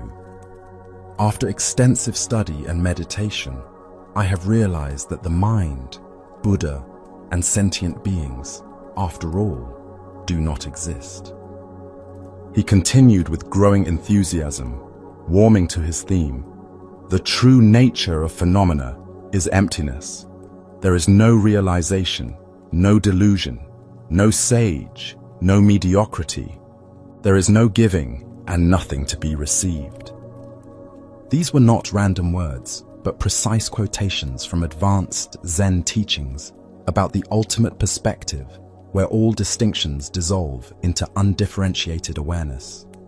Teshu delivered them with the authority of someone who believed he had penetrated to the heart of reality and could speak from direct experience rather than mere book learning.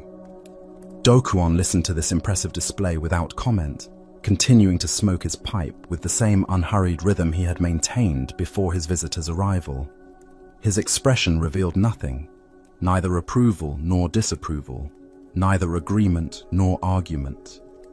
He simply sat in silence, occasionally drawing on his pipe and releasing small clouds of smoke into the peaceful air. When Teshu finished his presentation, he waited expectantly for acknowledgement of his profound understanding. Surely such clear articulation of the highest teachings would earn recognition from this respected master. The silent stretch between them, filled only by the distant sounds of temple life and the occasional whisper of wind through the garden. Then, without any warning or change in expression, Dokuan suddenly raised his bamboo pipe and struck Teshu sharply across the head with it. The young man's philosophical composure shattered instantly. His face flushed red with indignation, his hands clenched into fists, and his voice rose with outrage at this unexpected and seemingly unprovoked attack. "How dare you strike me?" he shouted, his carefully cultivated spiritual demeanor completely forgotten in the surge of anger that overwhelmed his consciousness. "What kind of teacher are you? I came here in good faith to share my understanding, and you respond with violence." Dokuan set down his pipe and looked at his visitor with the gentle attention of someone who had just completed a successful experiment. When he spoke, his voice carried the quiet authority of someone stating an obvious fact. "If nothing exists," he inquired mildly, "where did this anger come from?" The question hung in the air like incense, penetrating straight to the heart of Teshu's supposed realization. In that moment, the young man's entire philosophical edifice collapsed like a house of cards touched by wind. He had just spent several minutes explaining how nothing really existed, yet here he was, undeniably experiencing very real anger at very real physical pain from a very real bamboo pipe wielded by a very real teacher. The gap between his intellectual understanding and his actual experience became impossible to ignore. His mind had mastered the concepts of emptiness and non-existence, but his body and emotions were clearly operating according to very different principles. The anger that surged through him was absolutely real and immediate, regardless of what philosophy might say about the ultimate nature of existence. The Buddha taught, "Do not believe in anything simply because you have heard it. Do not believe in anything simply because it is spoken and rumored by many. But after observation and analysis, when you find that anything agrees with reason and is conducive to the good and benefit of one and all, then accept it and live up to it." Dokuan's bamboo pipe provided exactly this kind of direct observation and analysis. Why do we often mistake intellectual understanding for genuine realization? Zen Buddhism points to the mind's capacity for creating elaborate conceptual structures that can seem identical to direct experience, but lack the transformative power of actual awakening. We can memorize profound teachings while remaining unchanged by them. Teshu's presentation represented what Zen calls dry enlightenment, understanding that exists only in the realm of ideas without penetrating into the deeper layers of experience, where emotions, reactions, and habitual patterns still operate according to their own logic. He could speak eloquently about emptiness while being completely full of self-importance and spiritual pride. Consider how this pattern shows up in daily life when our stated beliefs collide with immediate experience. We might intellectually understand that anger is suffering, yet find ourselves furious when someone cuts us off in traffic. We might know that all possessions are impermanent, yet feel devastated when something precious is lost or broken. Dokuan's method was surgical in its precision. Rather than engaging in philosophical debate about Teshu's concepts, he created a direct experience that would reveal whether those concepts had any practical reality. The bamboo pipe became a perfect teaching tool, immediate, undeniable, and impossible to rationalize away. The genius of this approach lies in its recognition that genuine spiritual understanding must be able to withstand the test of ordinary human experience. If our realization disappears the moment someone strikes us with a pipe, how deep could it really have been? If our understanding of emptiness evaporates when we encounter solid bamboo applied to our skull, what kind of understanding was it? Modern psychology recognizes similar principles in the difference between intellectual insight and integrated change. People can understand their patterns perfectly while continuing to repeat them, can analyze their problems extensively while remaining stuck in them. Real transformation requires something deeper than conceptual clarity. The story also reveals how spiritual teachers sometimes need to shock students out of comfortable abstractions into direct encounter with immediate reality. Dokuwan's strike wasn't cruel or arbitrary, but precisely calibrated to create the exact experience Teshu needed to recognize the gap between his words and his actual state of consciousness. Teshu's anger, embarrassing as it was, became the doorway to authentic learning. His philosophical concepts had been creating a kind of spiritual bypass around his actual human experience.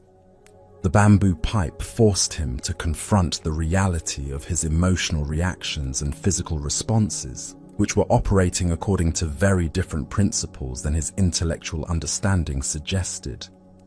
Zen teacher Huang Po said, "The foolish reject what they see, not what they think. The wise reject what they think, not what they see." Teshu had been rejecting what he could see, his own anger, the solid reality of the pipe, the undeniable existence of pain, in favor of what he thought about ultimate reality. The Buddha said, "Better than 1,000 hollow words is one word that brings peace." Dokuwan's single question, "Where did this anger come from?" was worth more than all of Teshu's elaborate philosophical presentations, because it pointed directly to the place where real spiritual work needed to happen. Tonight, as you reflect on areas where your understanding might be more intellectual than experiential, can you sense the wisdom in Dokuwan's teaching method? Can you find places where life has struck you with its own bamboo pipe, revealing gaps between your concepts and your actual responses? As this story shows, sometimes the most valuable spiritual teachings come not through elegant philosophy, but through direct encounters with our own immediate, undeniable, and very real human experience. The anger that embarrasses us might be exactly what awakens us to the difference between thinking about truth and actually living it. Finally, we reach the end of our teachings tonight. As we complete our journey through these 18 ancient stories, can you recognize that the peace you've been seeking has been present all along in your own awareness? Can you feel how the wisdom in these tales is not something you need to acquire, but something you already possess, waiting to be uncovered beneath the layers of complexity we so often add to simple existence? As the Buddha taught at the beginning of our journey together, peace comes from within. Do not seek it without. The ultimate truth these stories point toward is available right here in the miracle of ordinary consciousness. The silent witness that has observed every word, every teaching, every moment of recognition throughout our time together. Let us reflect on the profound journey we have shared. The samurai and the Zen master showed us how heaven and hell are states we create through our own reactions.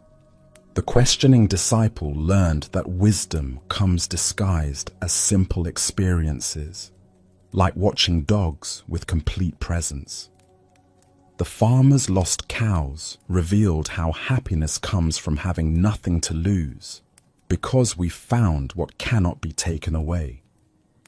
Matajuro's sword training taught us that patience accelerates genuine mastery while urgency slows learning.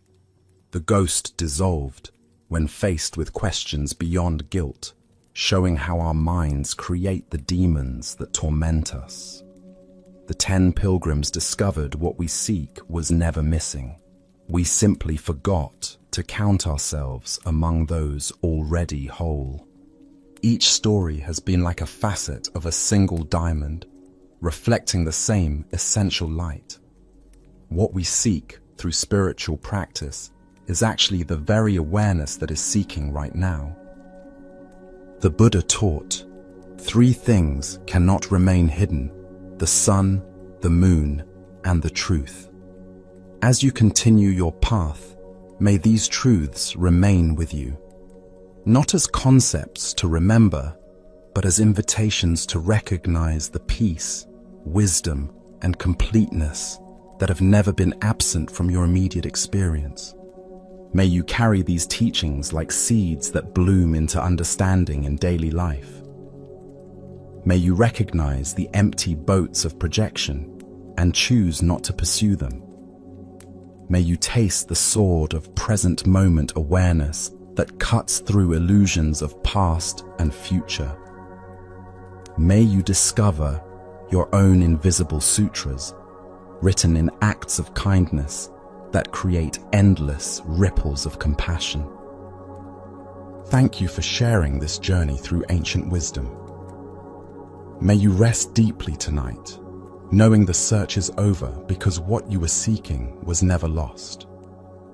May you wake refreshed tomorrow, carrying the silence of the cricket in the temple, the generosity of the stingy artist, and the laughter of those who discovered the 10th pilgrim was never missing.